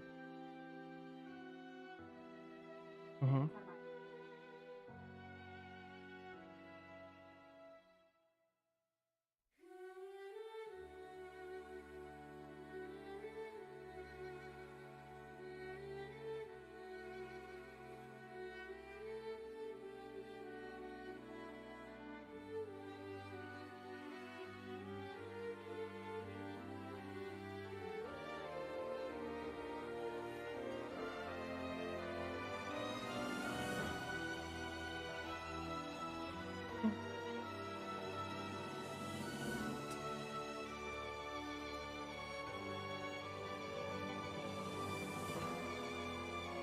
So they have Thursday night meeting over there.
I was just responding to a text from a former coworker who texted me out of the blue right after I had got done telling somebody live all the crappy stuff that happened at that job. I was just talking smack about the job, and then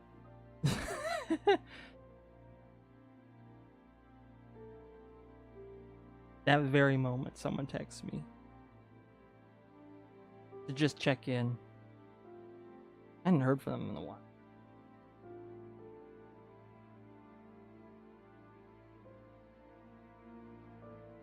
One of the coworkers that would just like get me in on a Teams call and just chit chat all day. Really nice guy.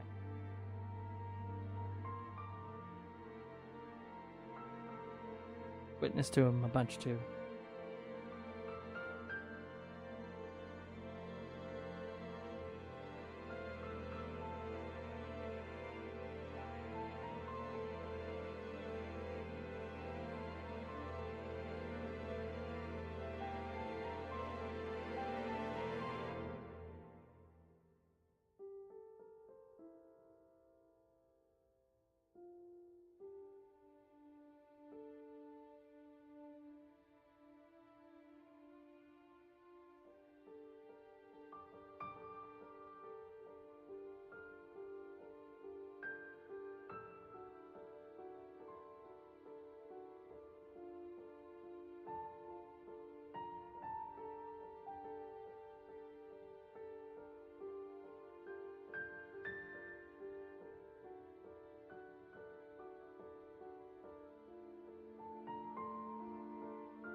your progress.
Huh?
Small lunch break. Average. I'll have a timer and everything. Seems like a good spot to like break. Food. Let's.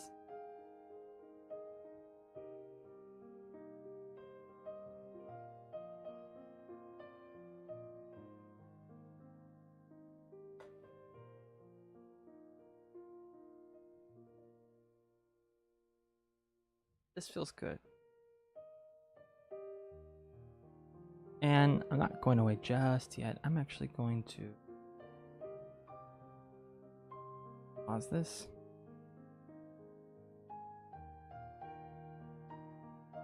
And I'm going to add a group.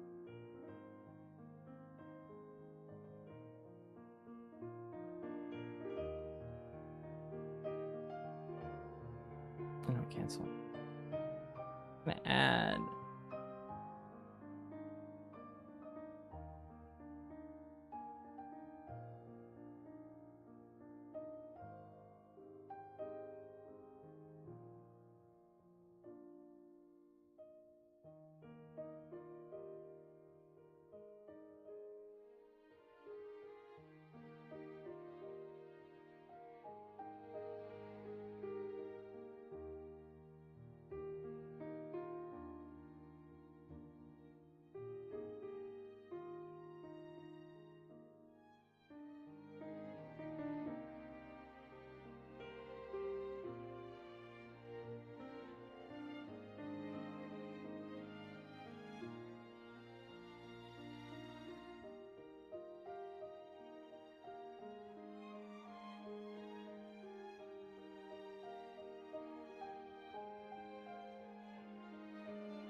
Okay.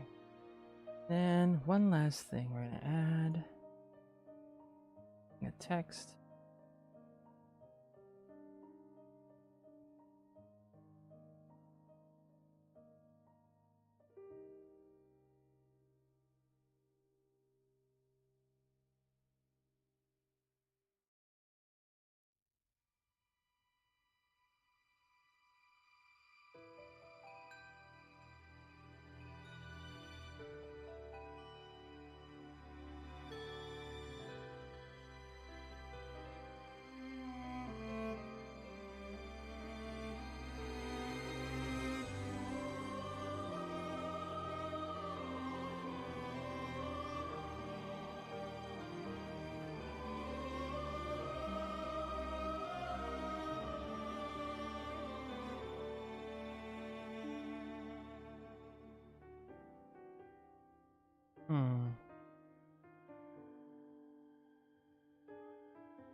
Alright, now I'm gonna go on my lunch break. I'll be back soon.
so far beyond what I can see. How far would I be walking till I reach the end of a path that's to be seen? I would keep thinking, questioning to myself, why do I have to walk this path? Oh, why? I can't seem to find the real meaning to this path that I take fate to accept, and my goal seems so far away. So tell me why I'm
I'm back. You're fine. Fine.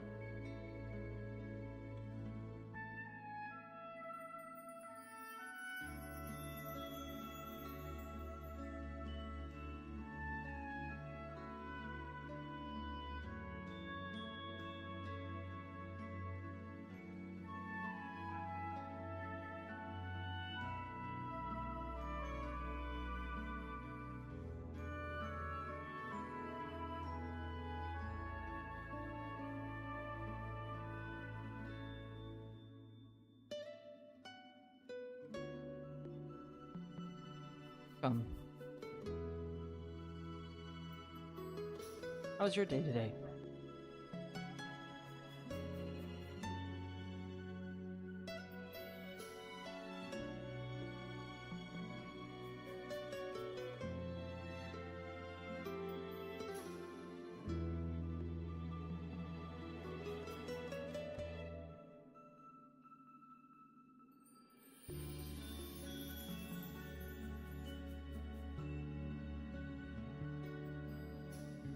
Ooh.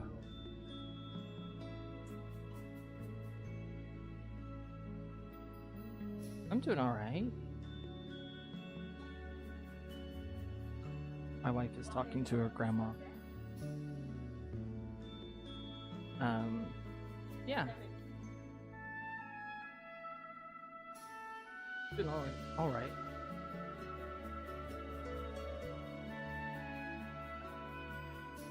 Were you able to get that project in? Or was it a project or?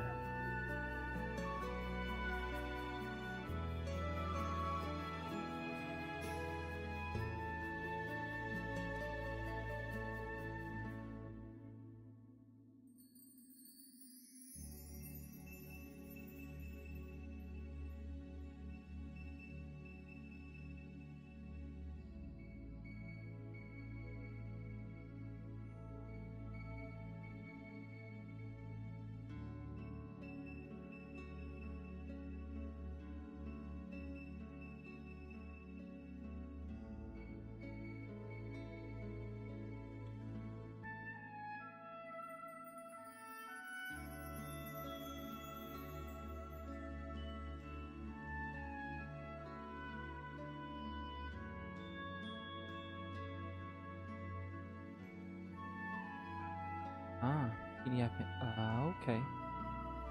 Yeah.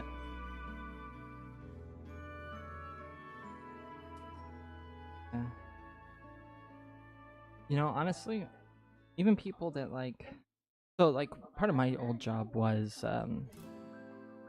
I would extract relevant information from Revit file, and not everybody who uses Revit uses it well either. Like it's still like difficult for people who do that every day. Because I would have like projects where they didn't like properly put in a floor, or if they did, they made their floor like transparent. That every time I extracted like DWG files of like different floors in a building, I'm seeing all the doors from the floors above and below just like crashing through the walls. Or they would do their own extraction and send us files, and they were just awful.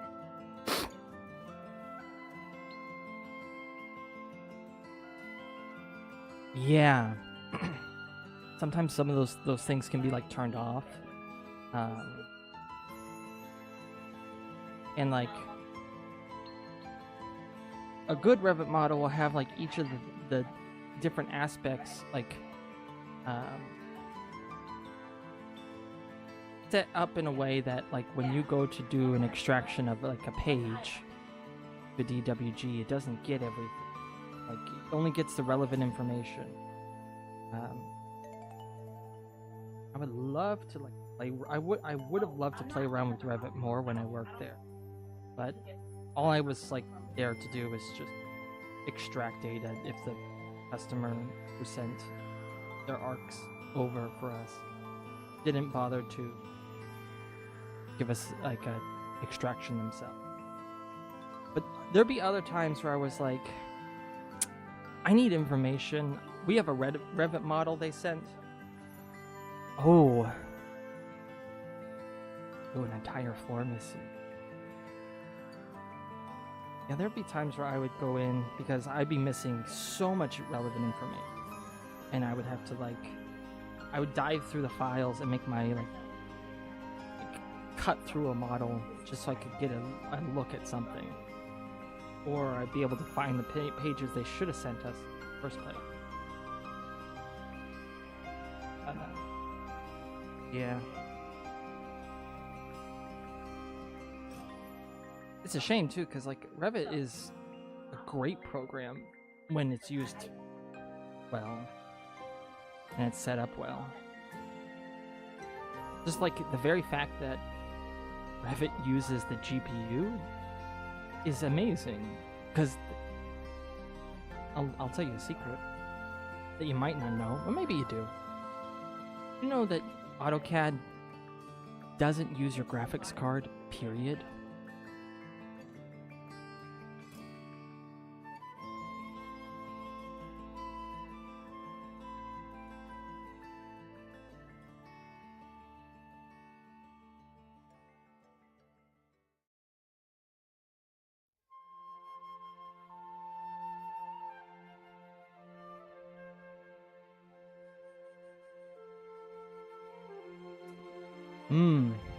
Yeah. AutoCAD doesn't use the GPU at all, because, keep this in mind, AutoCAD's been around since before Windows was a thing. And its base code has not been really changed all that much, because you affect your labor pool if you do too much changing. And AutoCAD has a great labor pool of people who've been in the industry for a long time. So everything is displayed through your CPU. Your CPU does all the hard work. And the ugly thing about it, AutoCAD can't use multiple CPU cores. Multiple cores? Bad. Actually makes AutoCAD run worse. For a good AutoCAD computer, you need one core that is just beefed out. And how many computers have that? Absolutely almost none, because multiple cores is way better for everything else. Yes, exactly. So, if your AutoCAD starts to bug out, it means it's trying to process multiple changes of what's being displayed through your CPU. So something you can do is cover the screen with another window and if you pull up your task manager and you watch task manager next, as it's going, AutoCAD doesn't freeze entirely. It still runs. It's just running so slow because it's got to get through one core of your CPU. So cover the screen.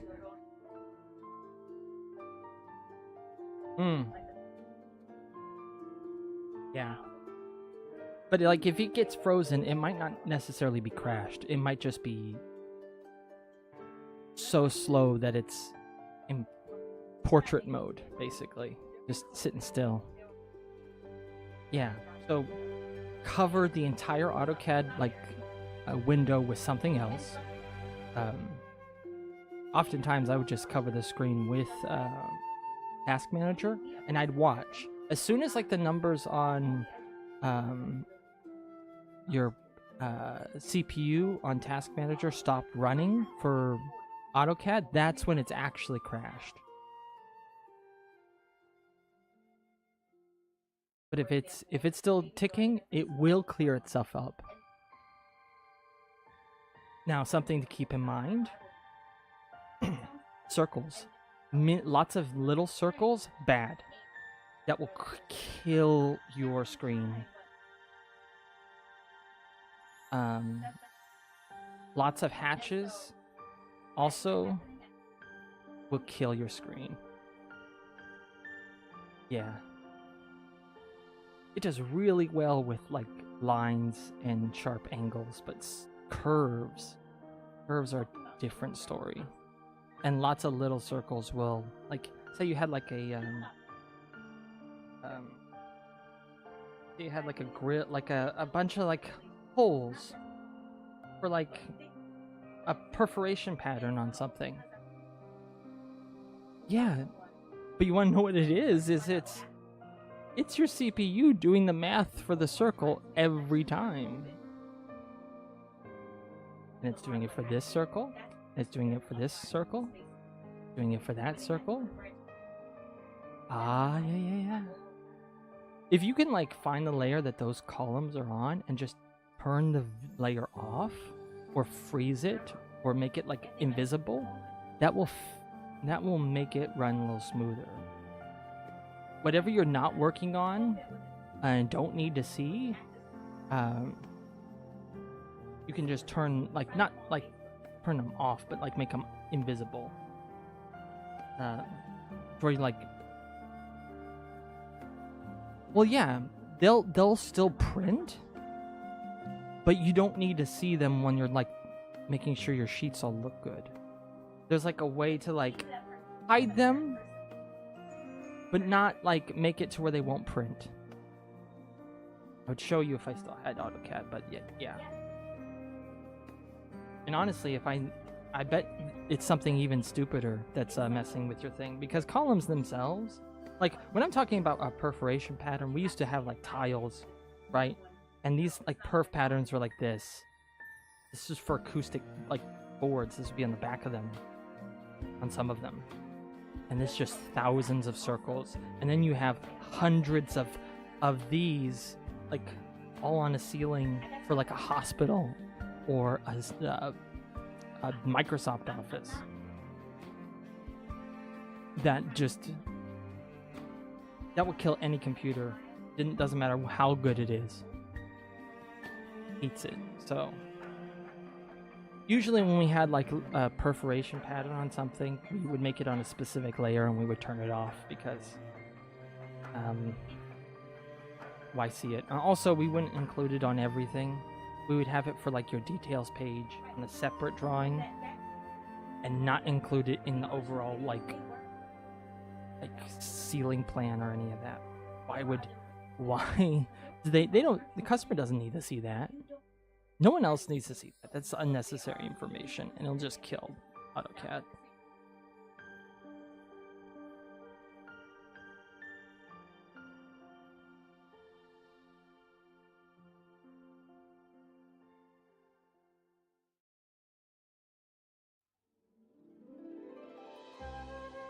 But like most other CAD programs don't have this issue. Like, yeah, they're like specific for 3D and they have their own issues, but like they're at least using the GPU, which is made to display graphics.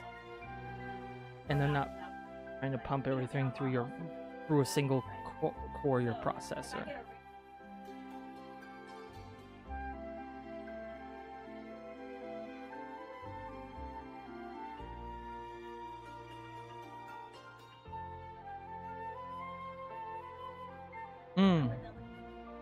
Oh, something else you could do. Type this command into your AutoCAD file and have it clean up any errors.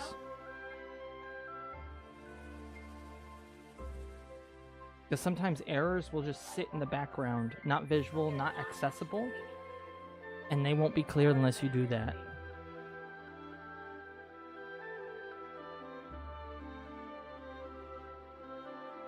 You'll have ghost data all the time just screwing with your file in AutoCAD.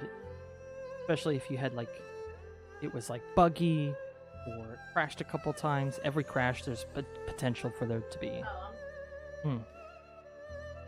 That's good. 0 errors is good. Another thing you can do is an overkill. This is something that happens with Revit extractions especially.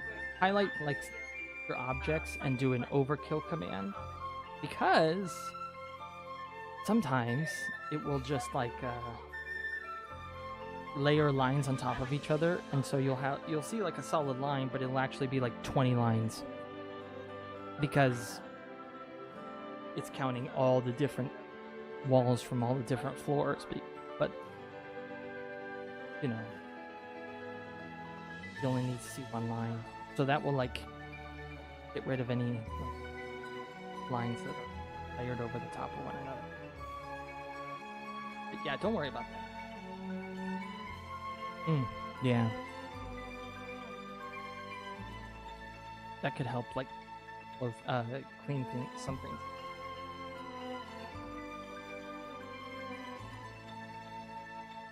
Working with AutoCAD is like working with, like, that one car, that you got used. It doesn't start when you turn the key normally. You have to, like push the key in a little bit and then like jiggle it a tiny bit and then it will go. Like it's that car that only one person knows how to start because it's so temperamental and like it's held together with duct tape and yeah. It is really time consuming. That's why drafters existed. Because engineers and architects said, LOL, I don't want to do this anymore.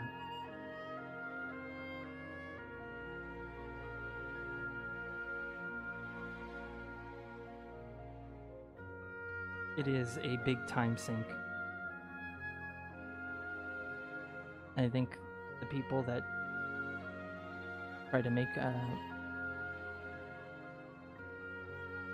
engineers and architects do drafting on top of what they're already doing, they've never tried drafting themselves. Or if they have, they messed around with it in high school and think it's no big deal.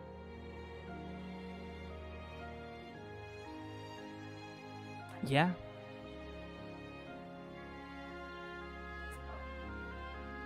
Yeah.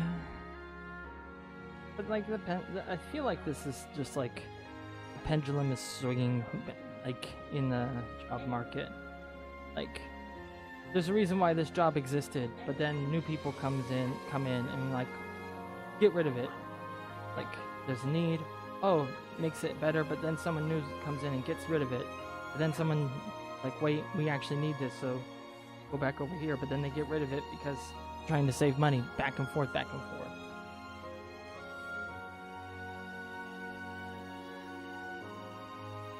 Yeah. But again, as somebody who doesn't understand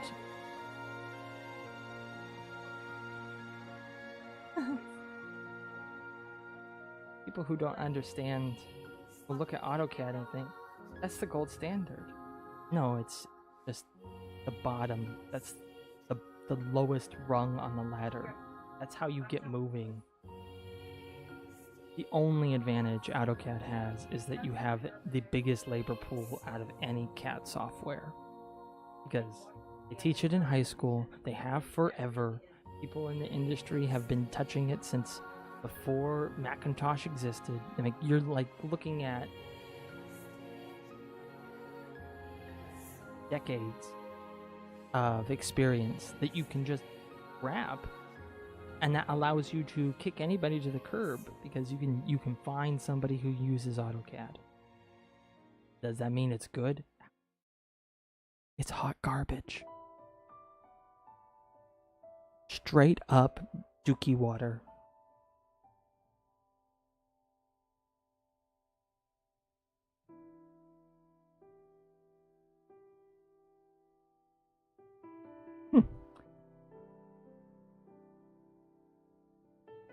Yeah. They actually, I went to a community college for high school. We were able to, like, mess with SolidWorks, which is, like, much better. Like, a proper engineering CAD software for, like, 3D models of, like, wanted to build a race car. Build it, and then run simulations on heat distribution on your materials and things like that, because it can run all those kind of calculations. It's a great software. So for 3D, we use that. We didn't use AutoCAD. AutoCAD 3D is garbage. Not really made for it. They slapped it in there. That's another thing. Because they don't want to change the core of the program, when they add new features, they're just layering it on top of what is already there. So is it an unoptimized mess? Yes. It's a nightmare, and they just keep adding spaghetti on top of it. Because it's easier to add features, but it's difficult to redo everything, especially since one of the big things that drafters did in like the early 2000s was I haven't used it since school, really. But one of the things that the drafters like a decade ago like typically did is that they used Lisp routines, which means that they're plugging in their own Python code into the program and basically modding it. And all of those would break if they changed the way the coding worked in AutoCAD. And you know how many people would be upset because they've been babied by that? Too many people. It'd be like taking Minecraft and removing the functionality permanently of all of everybody's mods. Everybody would revolt because most people play Minecraft with mods. And most of the old heads of that use AutoCAD modify it with their own code. And it's been so long since they've done that, they forgot how to change it.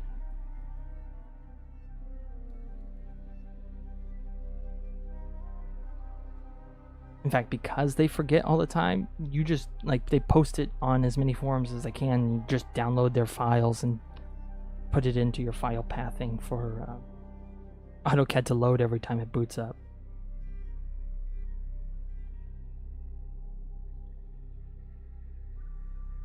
All the stuff I did, though, doesn't touch that, because one of the things that I thought no one would take my stuff if you had to mod it. But then another thing I figured out is that all that stuff I talked about the other day that I was doing with AutoCAD, all the math, all the way I was approaching the problems, it's a skill that transfers one-to-one to any CAD software because it's all based on math. And so I was able to make Revit family models that followed the same principles as my AutoCAD ones. And they worked exactly the same. Same with Inventor, same with SolidWorks. It all works. Any CAD software, all that special stuff I was doing, I can just implement it anywhere else because math is math. So I'm very glad that I didn't get into the weeds on something that is literally useless for any other program.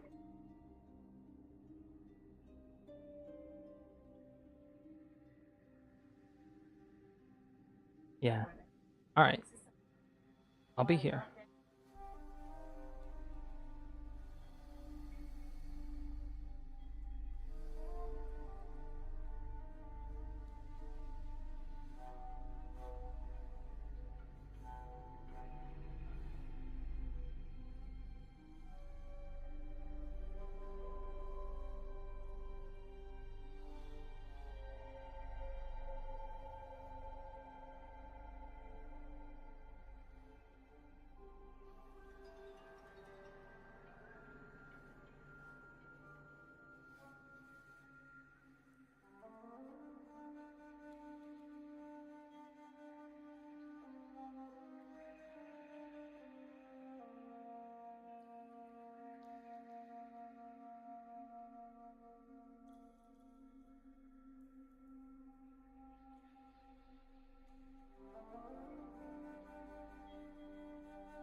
Ah.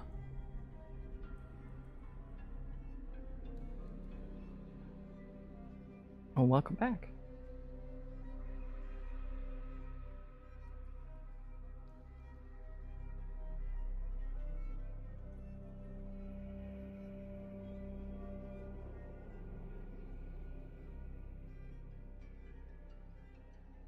Yeah.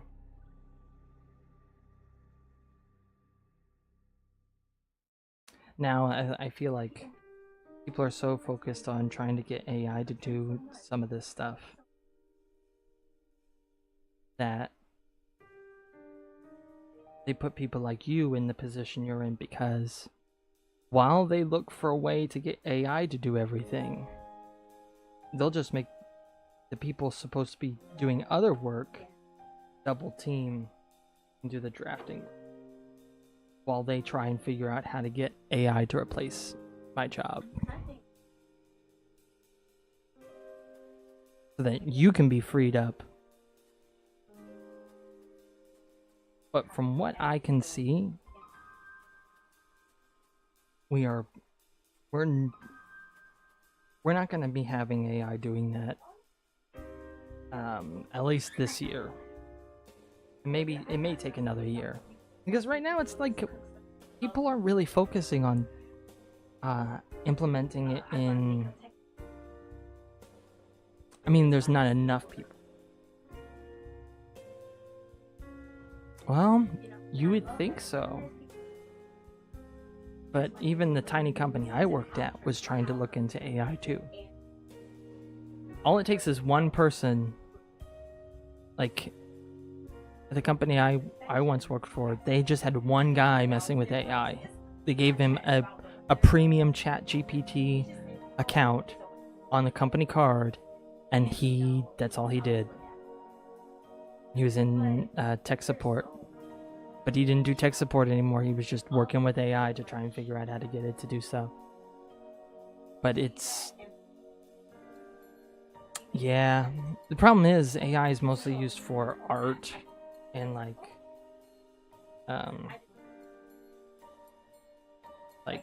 you have AI progressing rapidly because it's pulling from a huge resource where the common person is making it like refining it, millions of people, and then you have like writing maybe has less, and like video too. But like for other systems, it's still just like a basic chatbot, because you don't have the resource of millions of people training the thing. You've got maybe like a couple handful of people trying to get it to do like. That's not nearly enough to make it progress fast enough. Not. In fact, there are so many people feeding AI with art, is that it becomes a problem where it's starting to. There's so many resources, or not resources, but so much AI art that's pumped out that I'm noticing it start to cannibalize itself. It's like pulling its own references to make new pieces, and it makes it really obvious to spot now when it comes to AI art. I can always tell because of the lighting and the positioning, and I feel like the more people use it, the less effective it will be at being distinct and not being AI generated. Because how you'd have to figure out a way to, writing too. You have to figure out a way to flag it as, don't pull this from this resource. Don't pull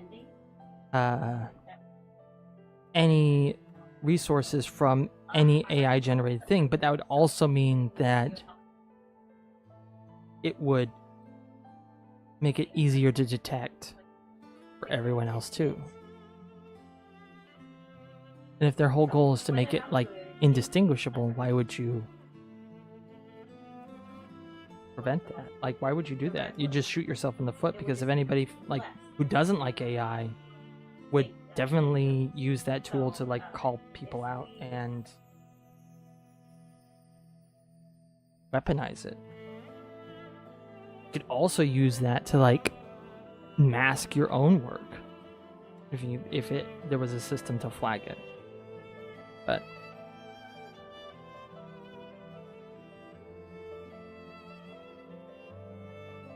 I don't see AI being as effective in at least the architecture field. And I think and engineering too. It's just they're gonna try. Tech bros always try, like they tried with NFT. But there's just too much at stake to not have it done by people's hands. I'm not too worried. Because, like, just like how animators flipped out when 3D animation came out, they said it was the death of 2D animation. And then for a while, yeah, like, everybody did 3D animation. Went from 2D to 3D. Disney animators were throwing a fit. And for a while, it became less special that everything was CGI 3D animated. Then it was like, oh, if we have a 2D animated film, that's something to look into. But then it even got even more to where, like, okay, 3D can't all look the same. You needed to like have 2D elements and be creative.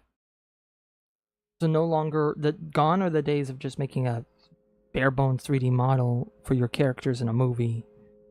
Now, in order to have a successful animated movie, you have to put in the work and make it visually distinct. Otherwise, you end up like Pixar, which is like flopping because their movies are no longer visually distinct. They look just as samey as something you could pick up at Walmart, which is blasphemous for Pixar, for crying out loud. But it's true. And that will be the same with like art, because everybody will drive the AI train, and then it will all look the same. And then people will pine for things done by hand with an actual like vision, and it will swing back. So.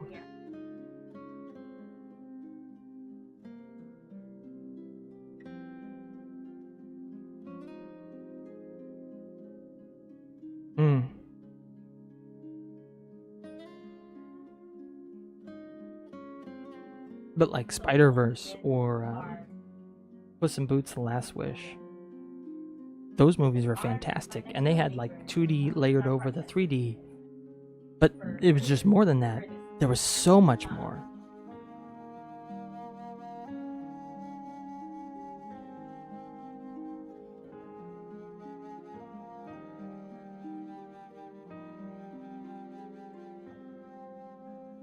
And then we had like the last Ninja Turtles movie, which followed the same vein.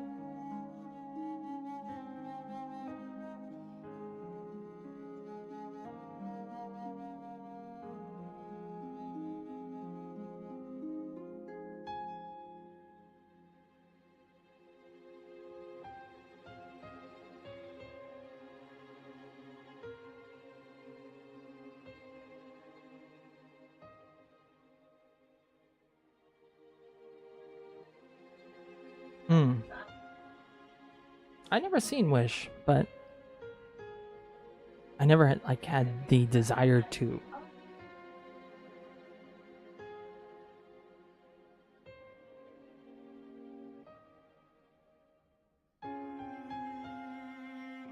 Actually, just don't watch movies in general, really, all that much.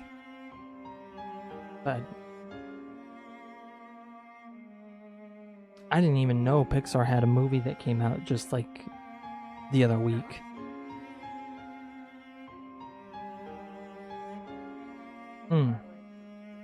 Alright, I'll take your word.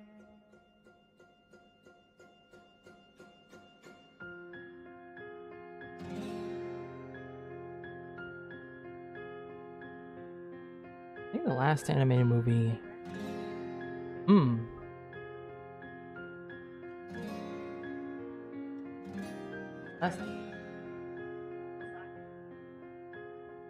last anime movie we watched was Transformers 1. Like 1 spelled like this.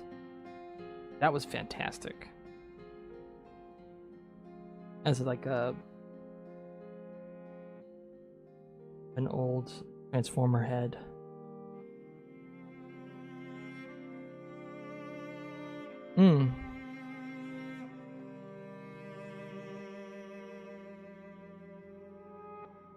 Oh, reality TV. I haven't watched reality TV in a hot minute either.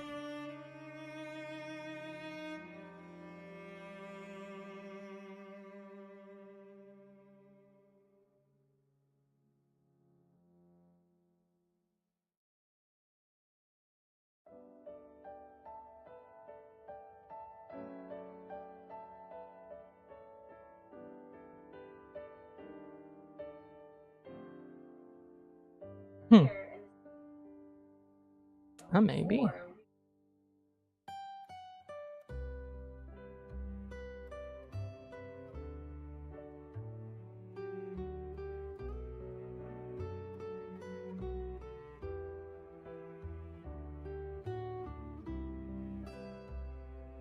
Oh, Survivor. I had friends that had like big old Survivor parties. Like they would get a whole bunch of families together and they would watch Survivor. But I played video games instead. Yeah, Amazing Race too. Yeah.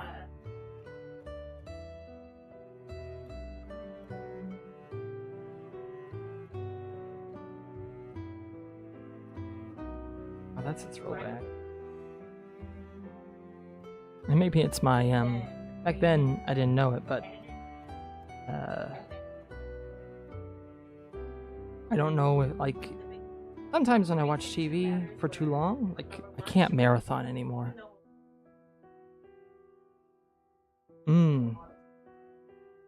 Wow. Well, I live in Oregon, so like I don't think anybody from those shows lived over here. But could never sit still for like and watch the same like one thing. It was very rare that I could do that.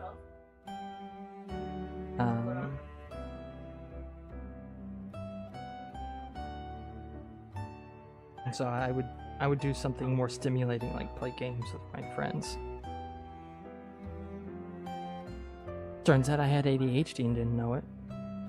Weirdest day that I found that out.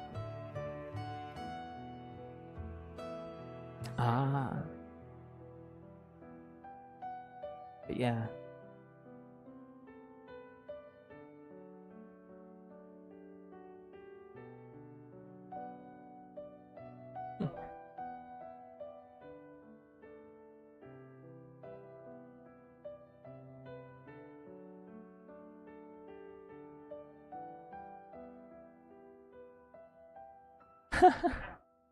Yeah. Funny enough, where my wife's from is Philly, so like, oh, DC area. I wonder. I had an uncle who moved around the DC area, but I don't know where he lives now.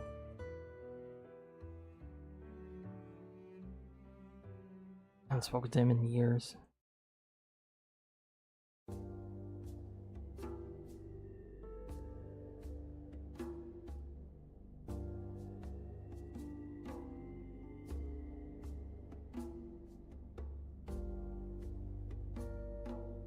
Right now we're trying to find a way to move back east, actually.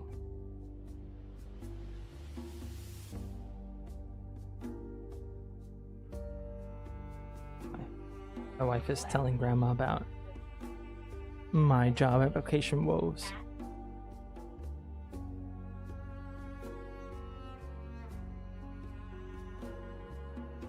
I'll say it's acceptable.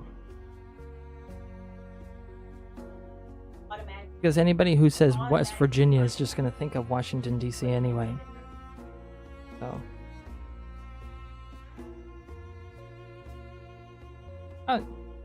You won't get any flack from me.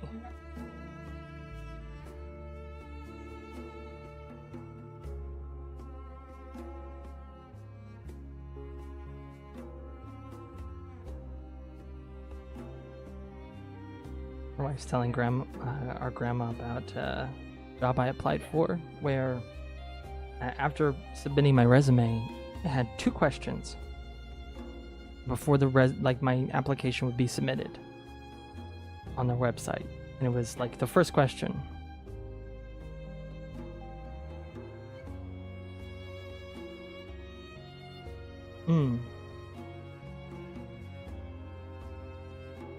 First question was, do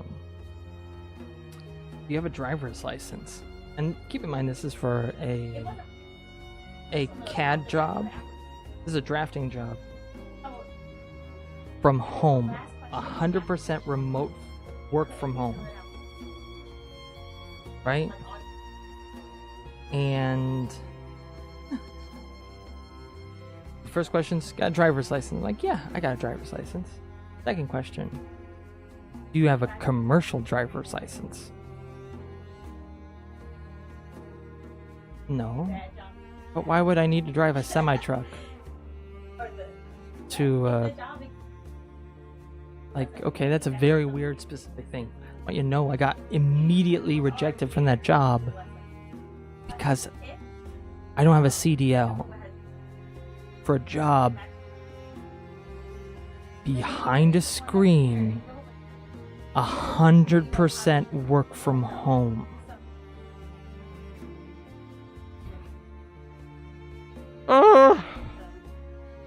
That's why I say that these people are trying to, I strongly feel the industry is trying to find a way to get AI to replace drafters so that they don't have to pay them anymore. And to fulfill some, I don't know, government mandated quota of having job listings open for positions. I feel like they put these stupid roadblocks. I get insta rejected for the dumbest things. Also, I don't know why I just went a little too crazy with this highlighting here.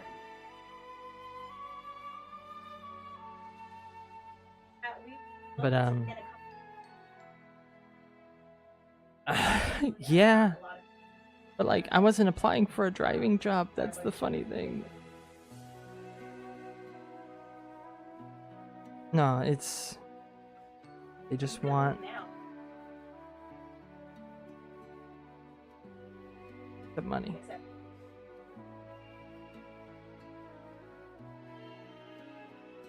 And bills.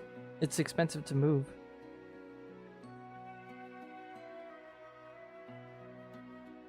She's asking, or my grandma's asking what we're waiting for to move. I was chiming into the conversation. So,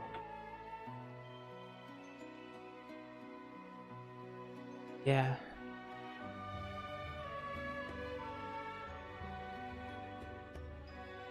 Moved across the country twice. Twice? Wow. Well, I have to get out of the area I live. Because I live in the Willamette Valley, which is a place in Oregon where geographically the hills and mountains surrounding the valley create a bowl that has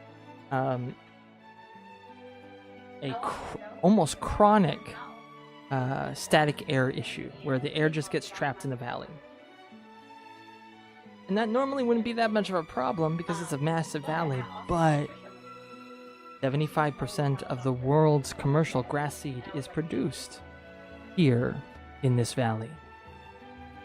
Meaning, if you've seen a turf in a stadium, or you buy grass seed from the store to plant grass, there's a very, very good chance that that grass is grown here. Is it humid? It's kind of humid, but not really. The weather is really moderate. Oh.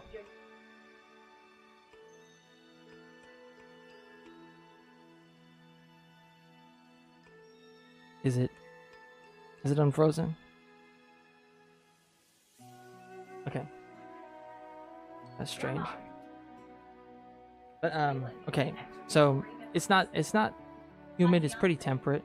But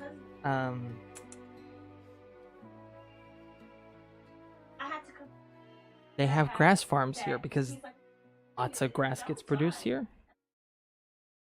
I'm deathly allergic to grass pollen. But I live in the absolute worst place in the world to have a grass allergy. Because not only do they like farm the grass crop multiple times to get multiple yields of seed, which means it lasts longer than most areas, like grass season or like pollen season, because they're constantly like getting rid of the grass crop and replanting it to take advantage of the summer months. But keep in mind that stagnant air. All the pollen gets locked in here.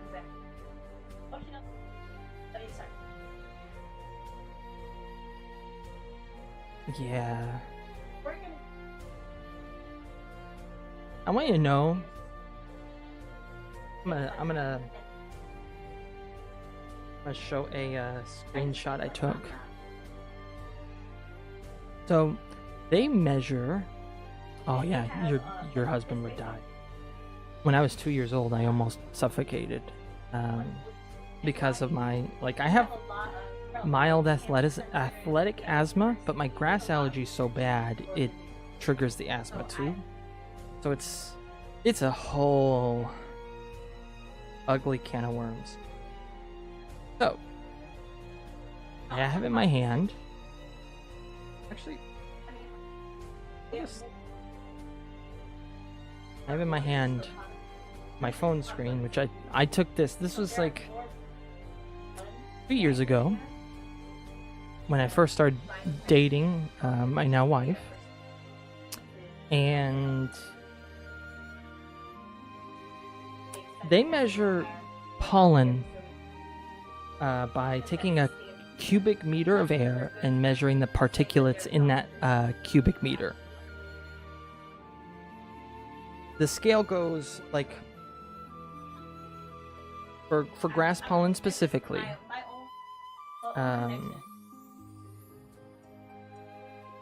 0 to 4 particulates per cubic meter is considered low for grass like allergies.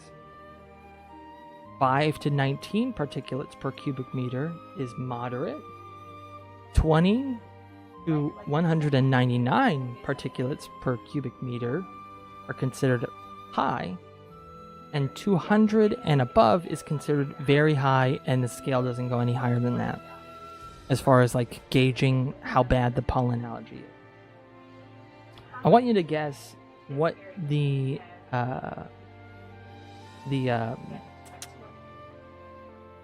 pollen count was at around this time, or about a month ago, 2 years ago, June of 2023. Guess the number, knowing that like 200 is like as high as they'll measure the whether it's bad or not.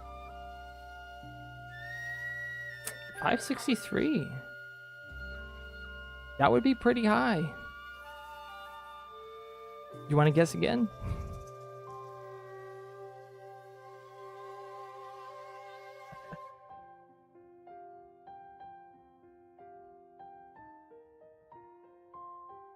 I'll give you one more shot. Yeah, higher.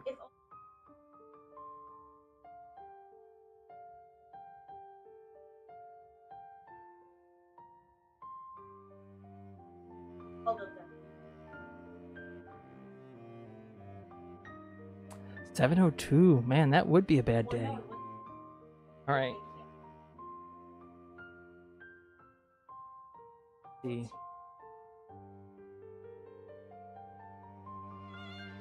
Can you see it?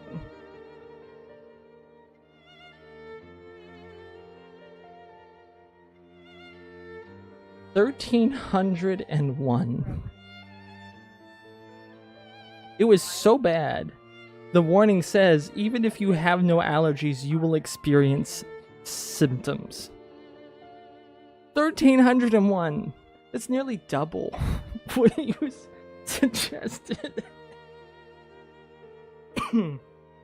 Yeah. This area sucks. So we have to get out of here. Each year my pollen allergy gets worse and worse. Like my lungs don't even get to like a critical stage anymore. My throat starts to close just because of the pollen.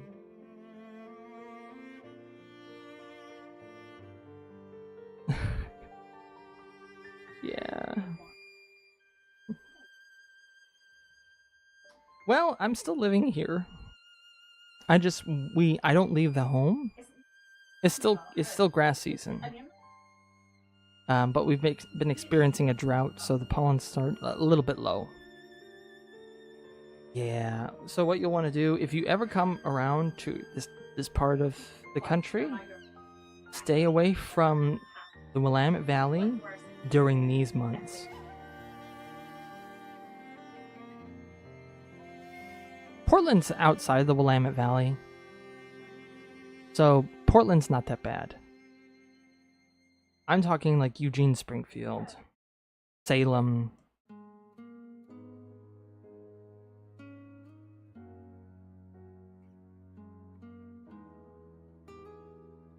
Yeah. Yeah, Portland wouldn't have been that bad.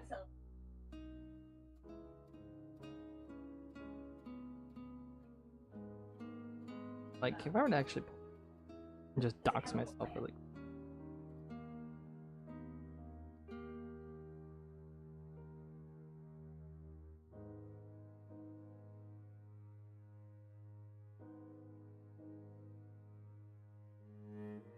Zoom out. Before it loads.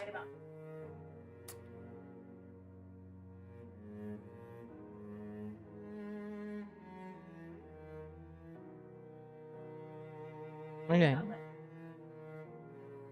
So,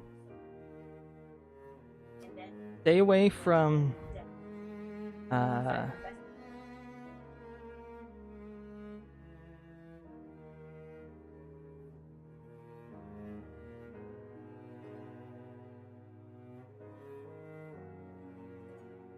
so the grass farms are actually mostly located right here. Yes. So like this section of the valley, which is all like right here, you'll have grass farms here, but most of them here.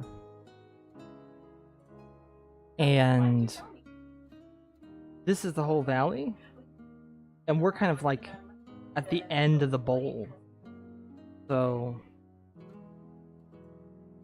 it gets really concentrated here.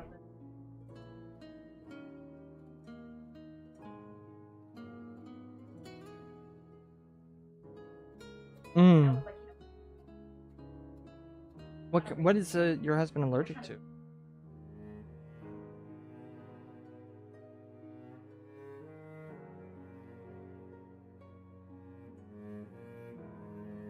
Oh, I accidentally just closed my drawer.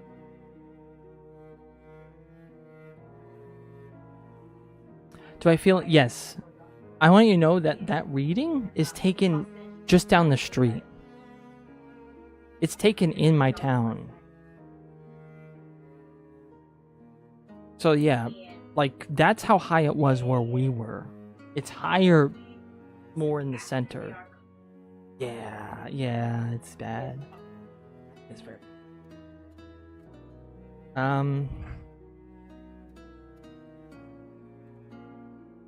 everything. It's important. I feel like I'm allergic to almost everything, but grass is so bad that everything else is like pales in comparison. Like, yeah, I don't care. Like, oh, it's not killing me right now. Great. Thanks. We're trying to make it over there. Don't know how. We don't know where yet, but we need. I just gotta get out of here. I love it here, except for the pollen. I can't stand. I can't. Like it doesn't. You don't grow out of it. New York City seems worse. Yeah. Knowing what kind of pollen you deal with is important.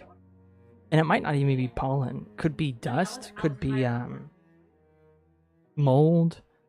There are things that you can be allergic to that aren't necessarily pollen itself. I know that like my second worst allergy is dust. So and then next is mold. But I'm pretty much allergic to every kind of pollen. Trees are I'm the least allergic to. But I can't touch grass or I break out and my throat starts to close up real quick. Almost anaphylactic now. Like you would think living in an area you'd be exposed to it. No. I wonder if he's like worried about taking an allergy test, because I remember when I was a kid that like they used to like do a test. They would have you like lie on your back, or no, lie on your stomach. Slightly allergic to cats, and you'll have to. Okay, well, if it's just a mild allergy, like living with cats is actually good for that. So, like I have a mild allergy to dogs and cats, but I had both growing up. But then again, like, what's a paper cut when you get your arm blown off every year? Kind of vibe. That's the feeling I get. It's like grass is such a ever-present threat that anything else is just peanuts. It's not actually that serious. Or not? It's not gonna put me in the hospital? Yeah, it's fine. Drool on him. That's interesting. It's the dander that gets people.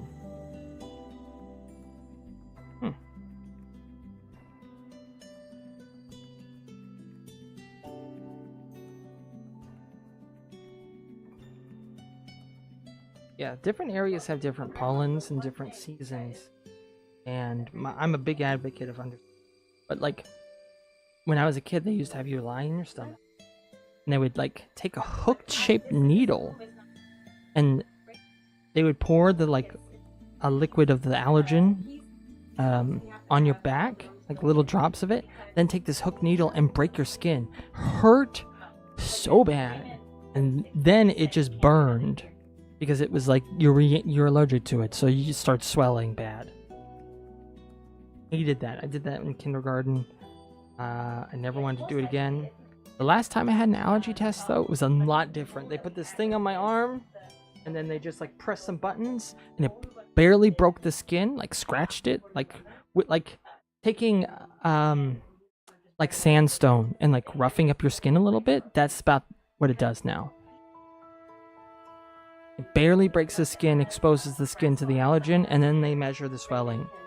I want you to know how bad the swelling was on my arm for grass. So they tested this on. And like they tested like right on the inside of the arm. And I was like, okay. And so they like had all the spots. I'm gonna get all here. And yeah. When it came to grass, it started to like grow really fast. Like within 15 minutes, it was the size of a quarter, and it's like a little tiny, like a bug bite. It's supposed to look like a bug bite if you're allergic to it. It got to the quarter of the size, like the size of a quarter in 15 minutes. In 20 minutes, it was the size of a softball, In 25 minutes, my whole forearm swelled up like Popeye, got hot to the touch, and got real heavy. It was like massive. The allergist panicked and tried to like apply topical Benadryl. It did not go down. It acted like a bacterial infection for 2 weeks. And I wasn't infected with bacteria. My body just was like, is that grass? 2 weeks. It was hot, swollen, and heavy. So it does that, like... yeah. I mean, like, it's scary, but, like... that's what would happen if I rolled in the grass without anything in between me and my skin. I just don't go outside during this time of year. In our apartment, we've got 3 air filters. I wear a mask if I go outside. Biggest thing for allergies. You want to get clean air. Clean air, air filters, great. If you have to go outside and you're out there for long, take a shower. Get the allergens off your skin, because it doesn't matter if it's in your nose or not. If it's touching your skin, you could start to have trouble breathing. And the reason why is because allergies are actually your immune system saying, I think that's going to kill me. I need to go lock in. And it's just pollen and it's harmless. Yeah. If he ever gets really bad, but you don't want to admit him, movie theaters have good air. Sitting in a lobby in a hospital is best thing, because the air is so clean from the HEPA filters in a hospital. Just great. Rinsing your skin. And yeah, just avoiding outside is what I basically do. Because it's so bad, you know how people say, oh, I love the smell of fresh cut grass. I don't know why they I don't know why people say that, because for me, that is the smell of death. And in fact, my body will react when there's pollen in the air, grass pollen specifically. I can feel it. It's like the air is burning me. It hurts to breathe. And I even developed the special technique of breathing very shallow through my nose. Almost like you're breathing through a straw. And that's what people describe having an asthma attack is. But I just got used to running on lower oxygen levels, because for my kind of asthma, it's if I cough, I can't stop. And then my lungs get weak and I get pneumonia, and then it's bad news. The coughing triggers the asthma, which causes more coughing, and then it's just a never-ending cycle. When I fly, I've had no problems flying.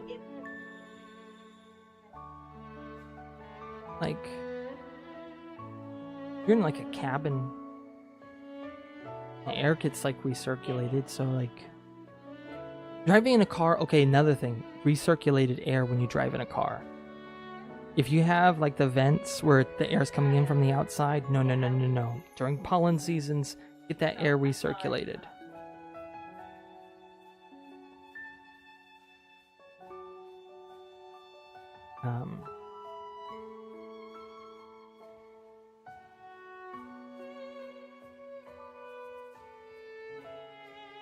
And usually I can tell when it's gonna be a bad day. Mornings and yeah, that's a good thing to do. Because think about it this way: you're traveling through more cubic meters of air than you normally would, and if you're like letting that air run through, he's being exposed to more pollen than he would if he was just standing still.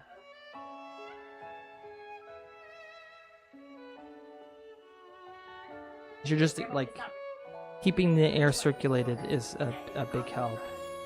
I'm gonna say something else.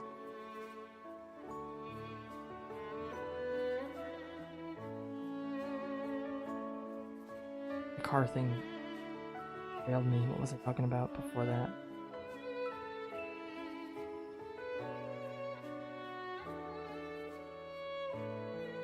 Oh. What was I saying?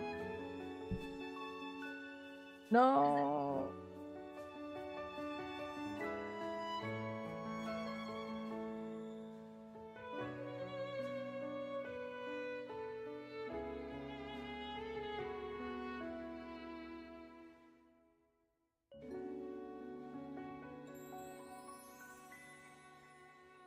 It was something helpful too.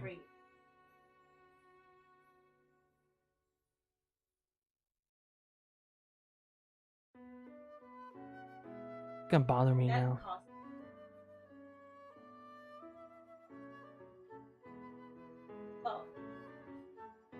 No, it wasn't about porn.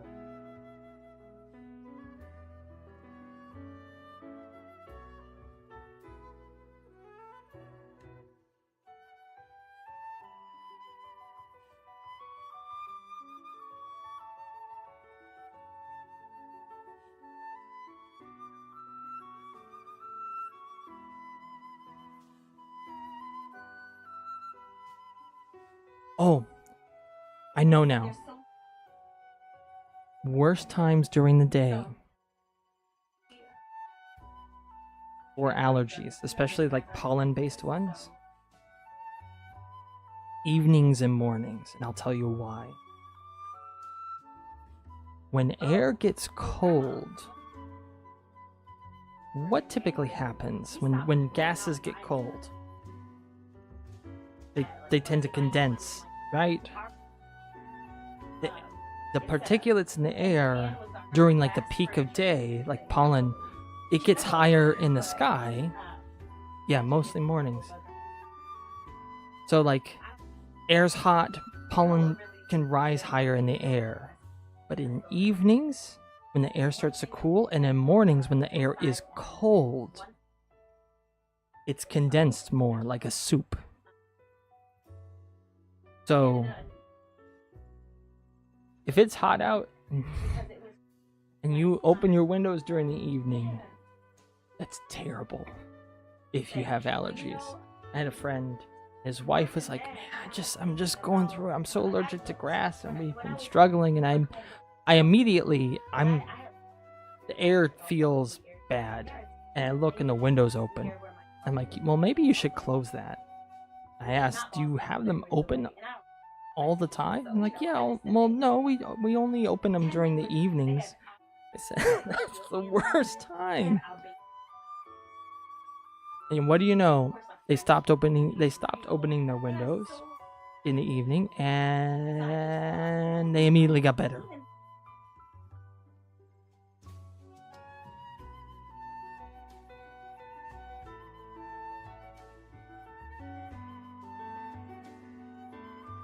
The biggest thing I feel like sometimes people don't like look into that kind of thing, or like they just kind of deal with it, take a Benadryl or a Claritin and just like try to go through their day, is because if people don't have it, it doesn't make any sense. It also is like invisible. It's like having like a chronic pain disorder.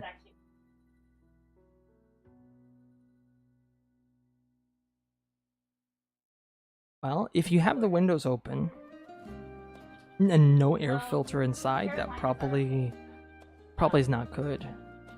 If you do want to have the windows open, getting an air filter and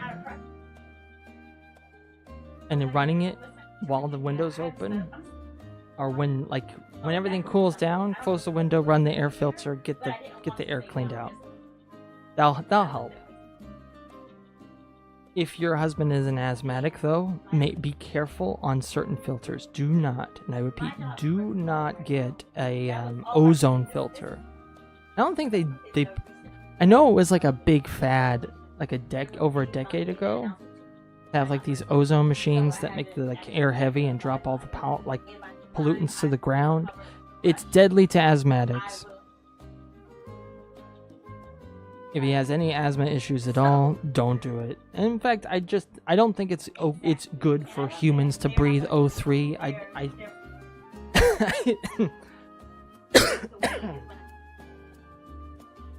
Like any HEPA filter is good. So that would be like any kind of brand is good, just as long as it's not ozone.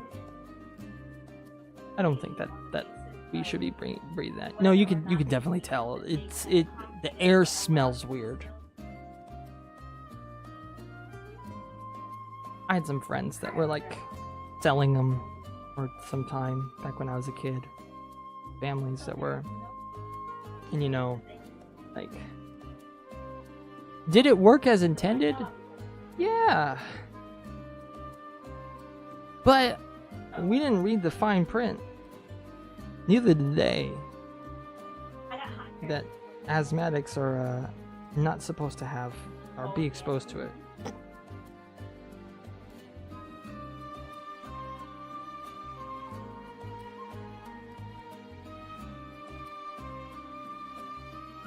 Like,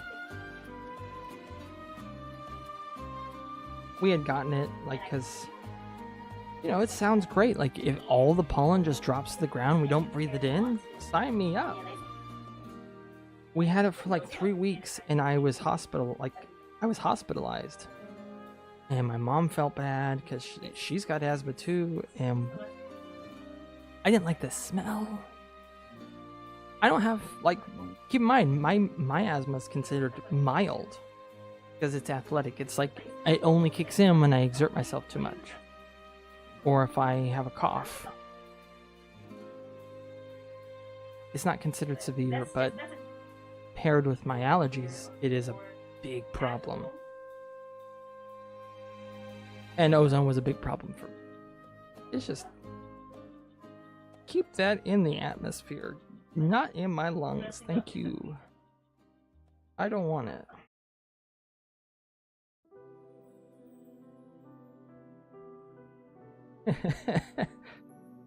Yeah. Therefore, actually, a couple weeks ago, I was not doing that great. I was on prednisone, and even that wasn't helping me through because the pollen count was like in the 900s. It didn't get up to 13, but this year it did get up to 900. And it would be higher if we had more rain, but we haven't had rain in a while, so they've been not running grasses. But I'm still like recuperating from that stint of pollen. Rain is great, but only a torrential downpour for pollen.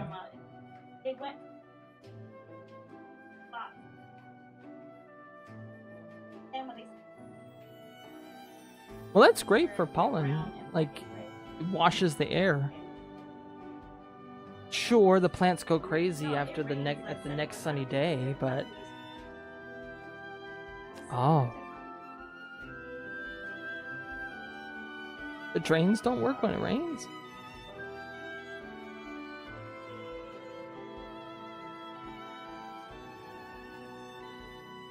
Ah.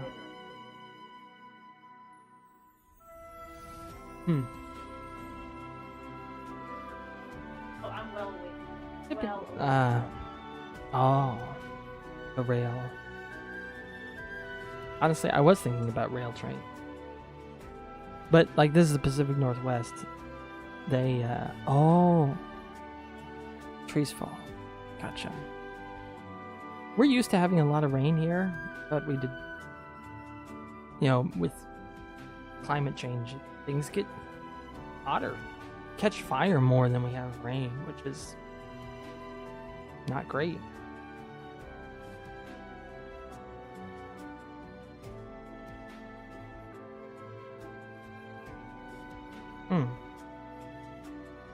I think the trains here work okay, but again, it's understood that rain happens a lot, so trains here are made for lots of rain, non-stop torrential downpouring of rain. Like Lewis and Clark, when they came to the Pacific Coast, they were like depressed because there was no sun at all. Makes sense.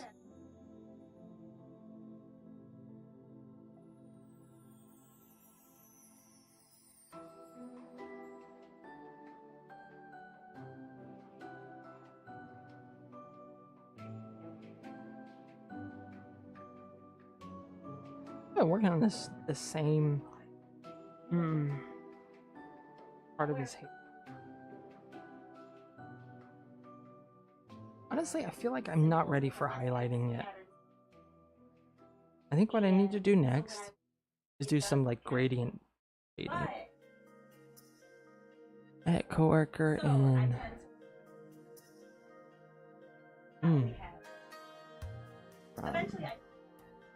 North Michigan. Lived in Washington for 8 years. He said he went back to. No, you're not distracting. I was actually doing this before you showed up, I think. Or I was about to start. And I feel like going straight to the brightest highlights is a bad idea. I need to push more of these gradient values that I started earlier and like start applying them to what I just did. And then I can go in, because it's too bright for the hair, the base hair right now. So no, you're fine. I do a lot less when I have no one to talk to. I guarantee it. In fact, there might be a couple VODs where I'm like literally just by myself and I barely do anything. Because I end up just doing the same thing over and over and over for the 8 hours or however long I sit here at this desk. But no, this is great. I had some of my friends here earlier that chatted with me, kept me going, able to get like the mid values of his hair done.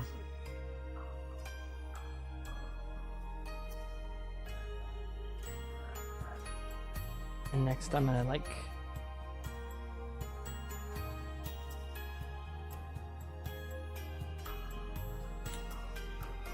I'm making up half of this as I go. But I appreciate the compliment. I will say that anyone can learn how to draw or figure this stuff out. It's just the time. Like with anything, it's a skill. Sure, sometimes people have a natural like talent for things. And stick figures are great. Don't discount stick figures. Some of the best videos on YouTube are stick figure animations.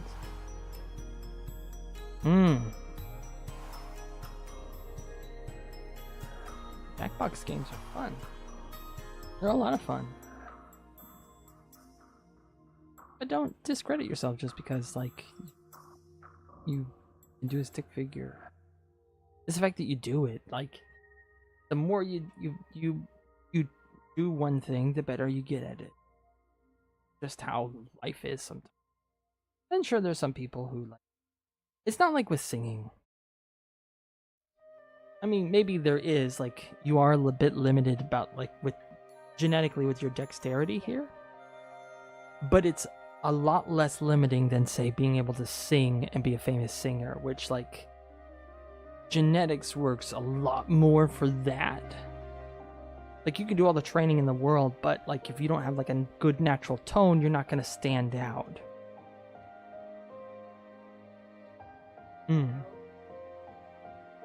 people laughing, like, if you achieve your goal, then that's the best, like, that's the best result you can get. But yeah, when I think about like drawing, I feel it's less like a talent-based thing like singing can be, and more of a skill-based thing. It's just time, investment. And you can accelerate your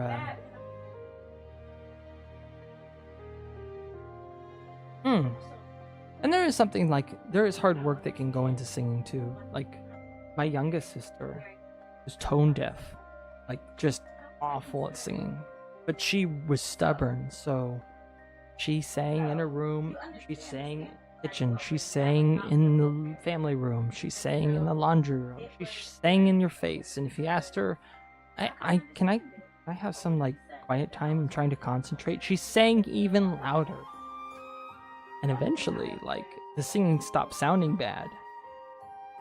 And then, like, a decade later, she outsings my other sister, who had a naturally good singing voice and didn't have to practice or try too hard.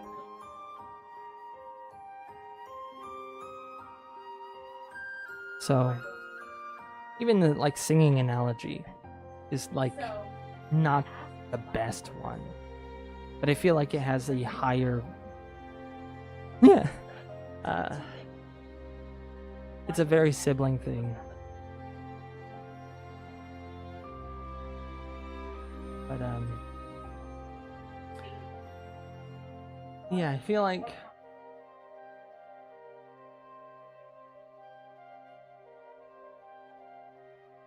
As long as people know that when they say somebody has talent, it says more about them acknowledging that they're not going to invest the time to attain that skill, unless that they could never do it. Because anybody can draw. But whether you choose like to use your time that way, that's a different story. And that's okay. Not everybody has to do that. Not everybody wants to. Not everybody should.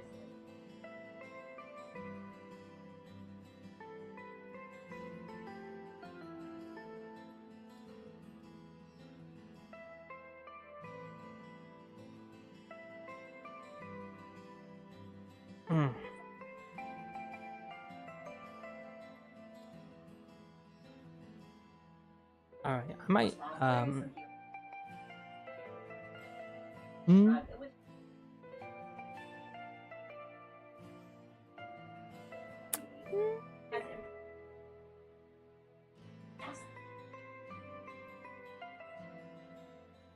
Okay. Think of a skill you have. Don't think of a talent, think of a skill. And I guarantee you, somebody's going to look at that skill and think it's a talent.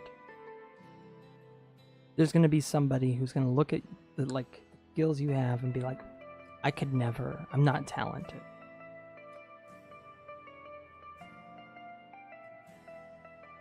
Like being able to like design things for your work. Like, that's a skill you learned. But I can think of people who could even for your job, who will consider it talent.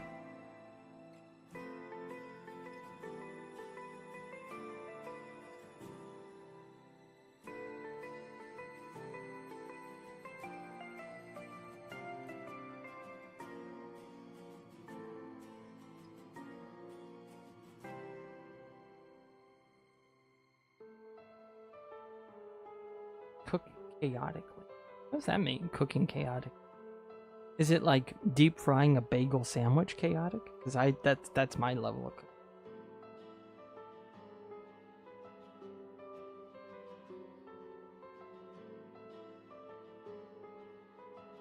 Oh. Yeah. Silly.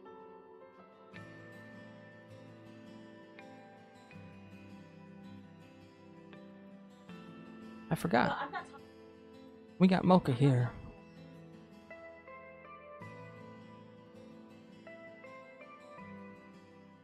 That's a skill. People would say cooking is definitely something that somebody calls a talent all the time.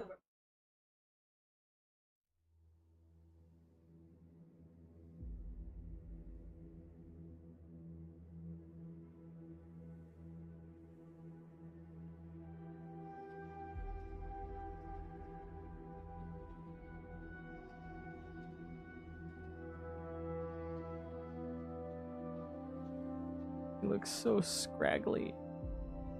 Aww.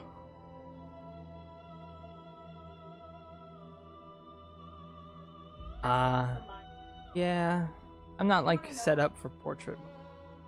Actually, I am, but I don't have any services that like are only portrait mode that I stream to yet. I'm trying to get like approved for TikTok Live, but you can't just like start an account, open an account, and start doing TikTok Live. You gotta get like approval.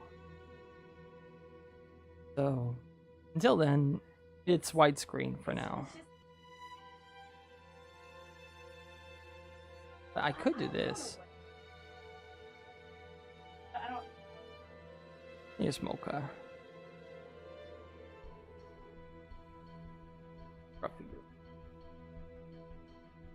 Mocha.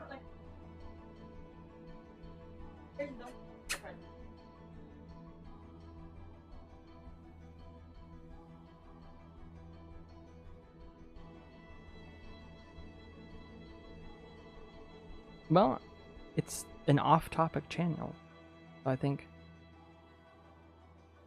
Yeah, I saw your cat profile picture.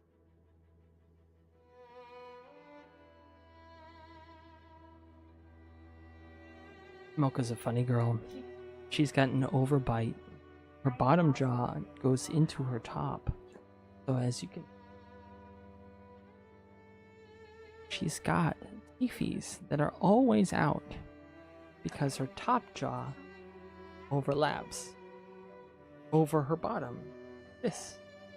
So her teeth are always out.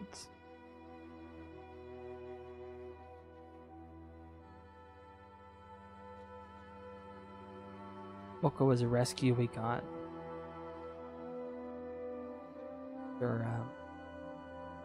After some tragedy. 5 days before our wedding. Oh, 7 teeth. Aww. Mocha had to have some of her teeth removed because the overbite made it to where her bottom canines would puncture the roof of her mouth, and that's not good. That's not good. She's about the size of a cat. This is a cat bed she's laying, actually. She's very tiny. Yeah.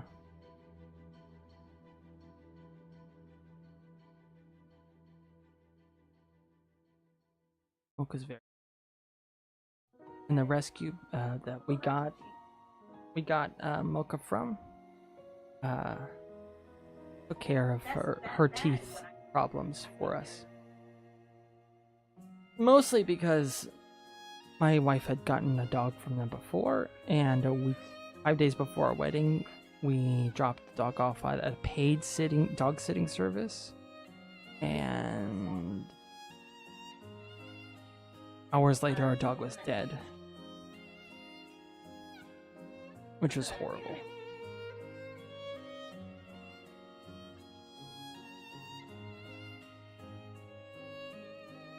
We couldn't find a dog sitter that we knew. My wife was in so we hired a dog sitting service because I couldn't find one. Find friends or family who wasn't going to Philly for the wedding. My wife is already East Coast side, getting things prepared. It was the day I was gonna leave, so I hadn't packed quite yet, because I still had to work. But I'd take the dog over to a service that I can't legally say now. But let's just say it's a popular app on your phone. Like if you're looking for a dog sitting service on your phone for an app, it's like like a service like Uber or Lyft, but like you have like people do the dog sitting, and they like get hired through the app, and then you can find local dog sitters that they swear they do background checks and that they're good. Yeah, so our old dog was her name was Pepper, and she was also a rescue. My wife had gotten her first dog, and it was like our dog. We took care of the dog together. The dog lived with me for 2 months in the apartment as we prepped for the wedding, so that she could get used to living in an apartment without a doggy door, because that's the home she lived in with my wife before she was my wife. Was like a home with a dog door in a backyard, so wanted to make sure that she could handle it. She got specialized training because she was super fearful from the environment she was in before. She was adopted, and I gathered all of Pepper's things and go over to the sitter. And I was very specific. I was like, here, if she is to go outside, you must put her in the house, because she gets afraid and she will run, and you will not be able to get her back. As you drop the leash, the sound of the leash will scare her, and she'll run, but then she's dragging the leash, and that'll make her run more. And so you need the harness, so if like something, a loud boom scares her, she's not going to slip out of her collar or anything.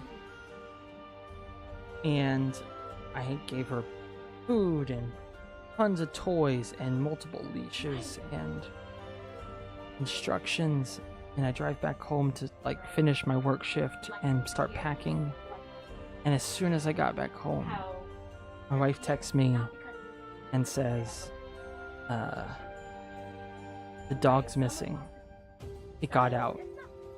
And I was devastated, because like, what do you mean? I just dropped her off.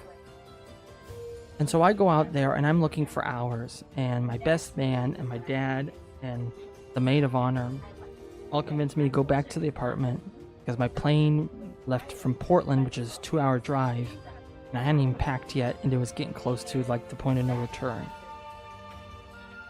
So we didn't know where our dog was, and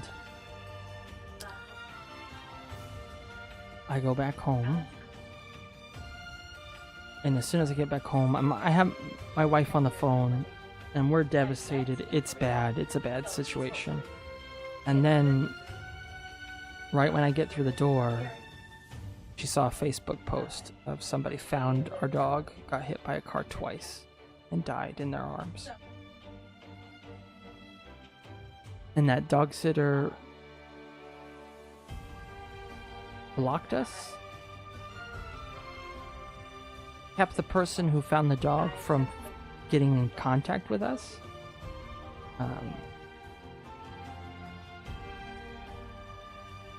And that dog sitting service tried to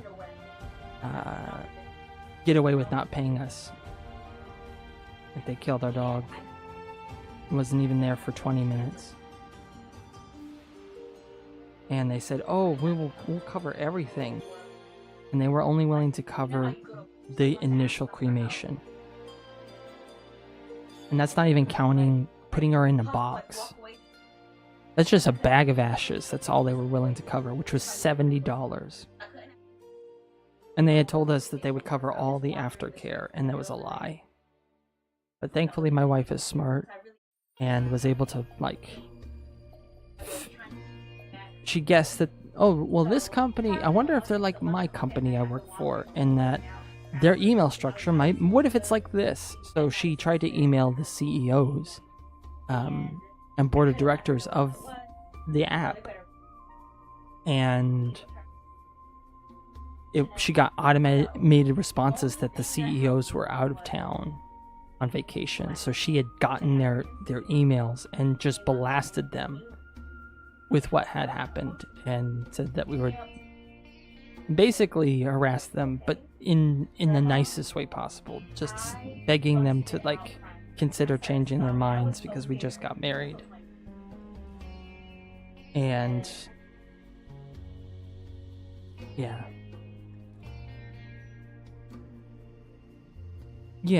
we were fighting a lot, not with each other, but just with corporations.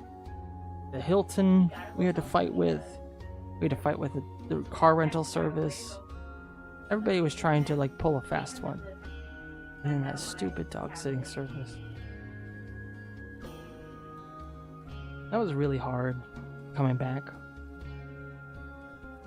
Like for my wife, she didn't get to live in this apartment with Pepper and me. So it's like the family that yeah, like the family we thought we were gonna start was just like, yeah, it just was already broken before it got a chance to start, and that really sucked. And when we told the rescue that she had gotten the dog from, they had said, well, we got these that just came in from California.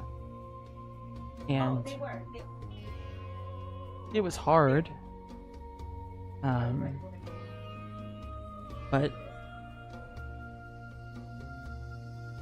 I think for my wife, she wanted to like fill the void with something, to like care for something, because she had taken care of that dog for over a year. That was her dog. And I knew like I would still have, like I sometimes still have issues where it's a little bit of PTSD if our dog gets out. My heart drops, but they gave her to us at a super discount. And we initially were just like gonna watch and see, because she was a sick puppy.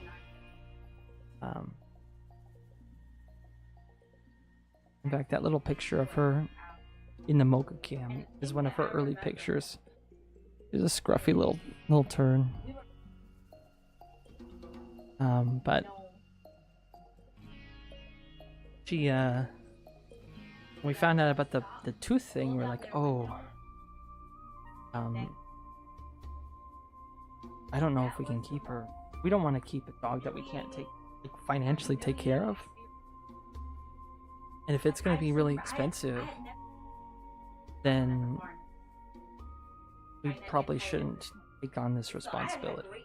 And we went to like the vet down the street, and they're like $1,800 to take out teeth. We're like, okay.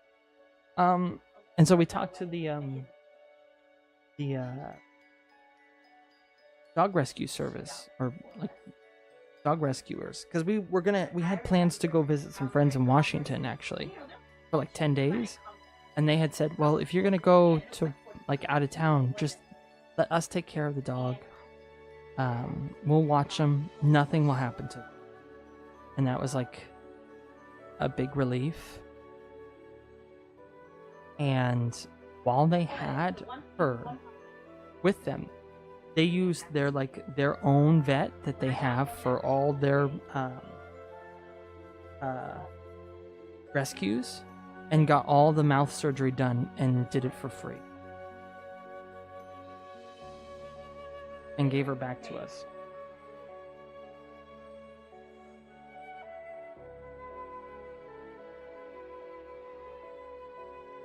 Yeah.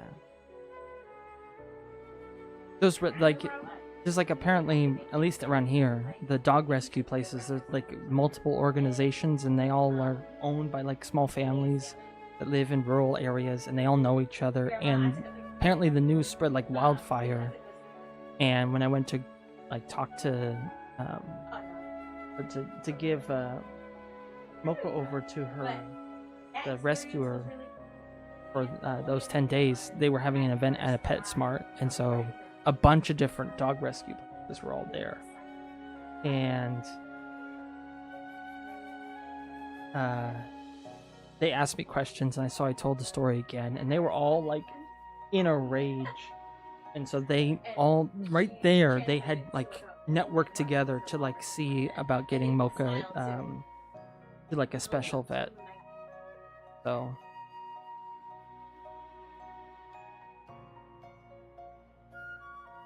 it's really sweet. And Mocha's very special. She's a Cairn Terrier mix, and this is not really fur, it's hair. So she's good for allergies. Yeah, it's a really nice community. And she's not fearful like our last dog. She's very smart. A little too bold sometimes. Why is she chasing after deer that just like pop around the apartment complex? I don't know. One day you're gonna get kicked, Mocha. Be bad.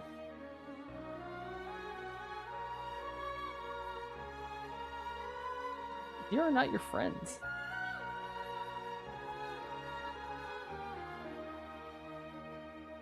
Or why is she tracing, like, the random homeless man that's walking up the hill? He's not your friend.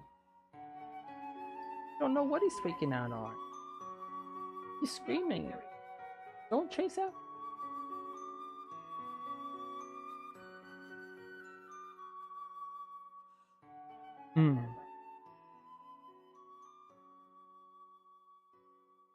We took her to Philadelphia when we visited family. Mocha did very well in this. She also tolerated a plane.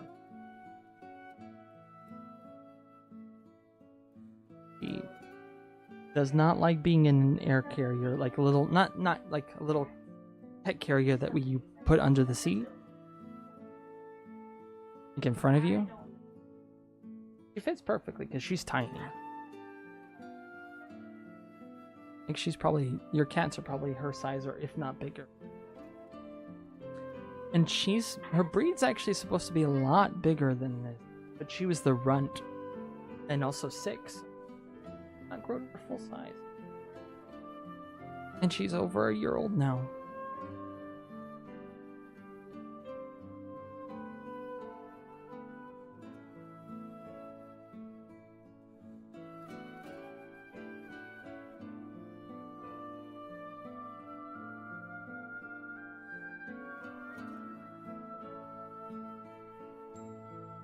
Doesn't bark, doesn't do any of that.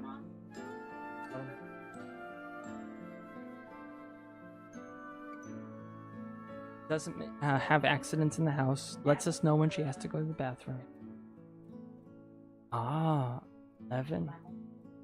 Oh, there's 8. Last cat I had lived to like 18 or 19. She was a wonderful cat. She was a tortoiseshell calico cat, and she would ride on my shoulders around the house growing up.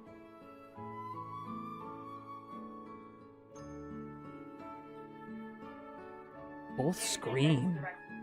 Ah.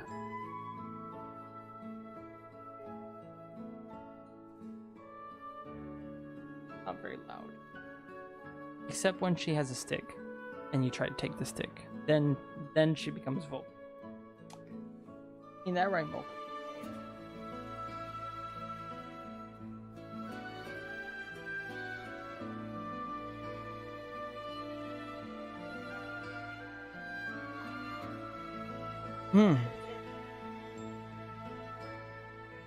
Well, you know,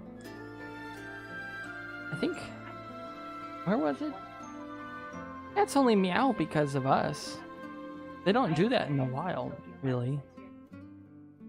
Get like a feral cat, they only meow to get humans' attention. So you meowing back is like literally carrying a conversation with them.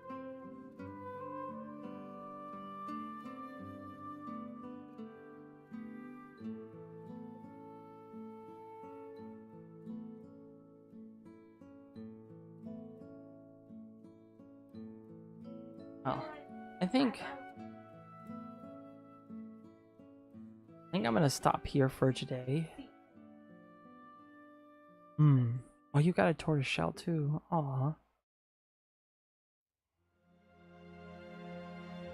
I think I'm gonna stop for today. I'm gonna go some allergy meds.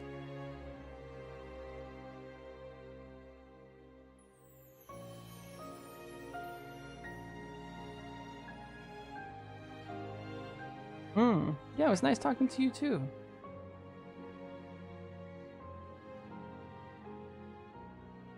My nose is like telling me it's Benadryl time, so I'm gonna do that, and I'll be back tomorrow. Get back into the normal routine, Monday through Friday, and we'll get old Diego done and move on. Yeah, and don't be afraid to. It helps. Because if I was just sitting here with silence, I probably would have like twiddled with this for another hour and made no progress. All right, sounds good. I'll see you Monday then, and feel free to use the off-topic channel. You could probably post your cats. And I don't know. I joined the Discord not that long ago. But I assume it's safe. But yeah. Yes, she'll love that. And I'm gonna finish my route. But I won't spoil anything. Because if you're gonna go through it yourself, best to experience it firsthand. Yeah. Good night to you too. Tell your husband I said hi and sorry for his own trials through the tribulations of allergies. Spoiler tags are great.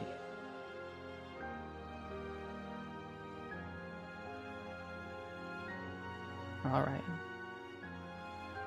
Yeah. Good. Take care.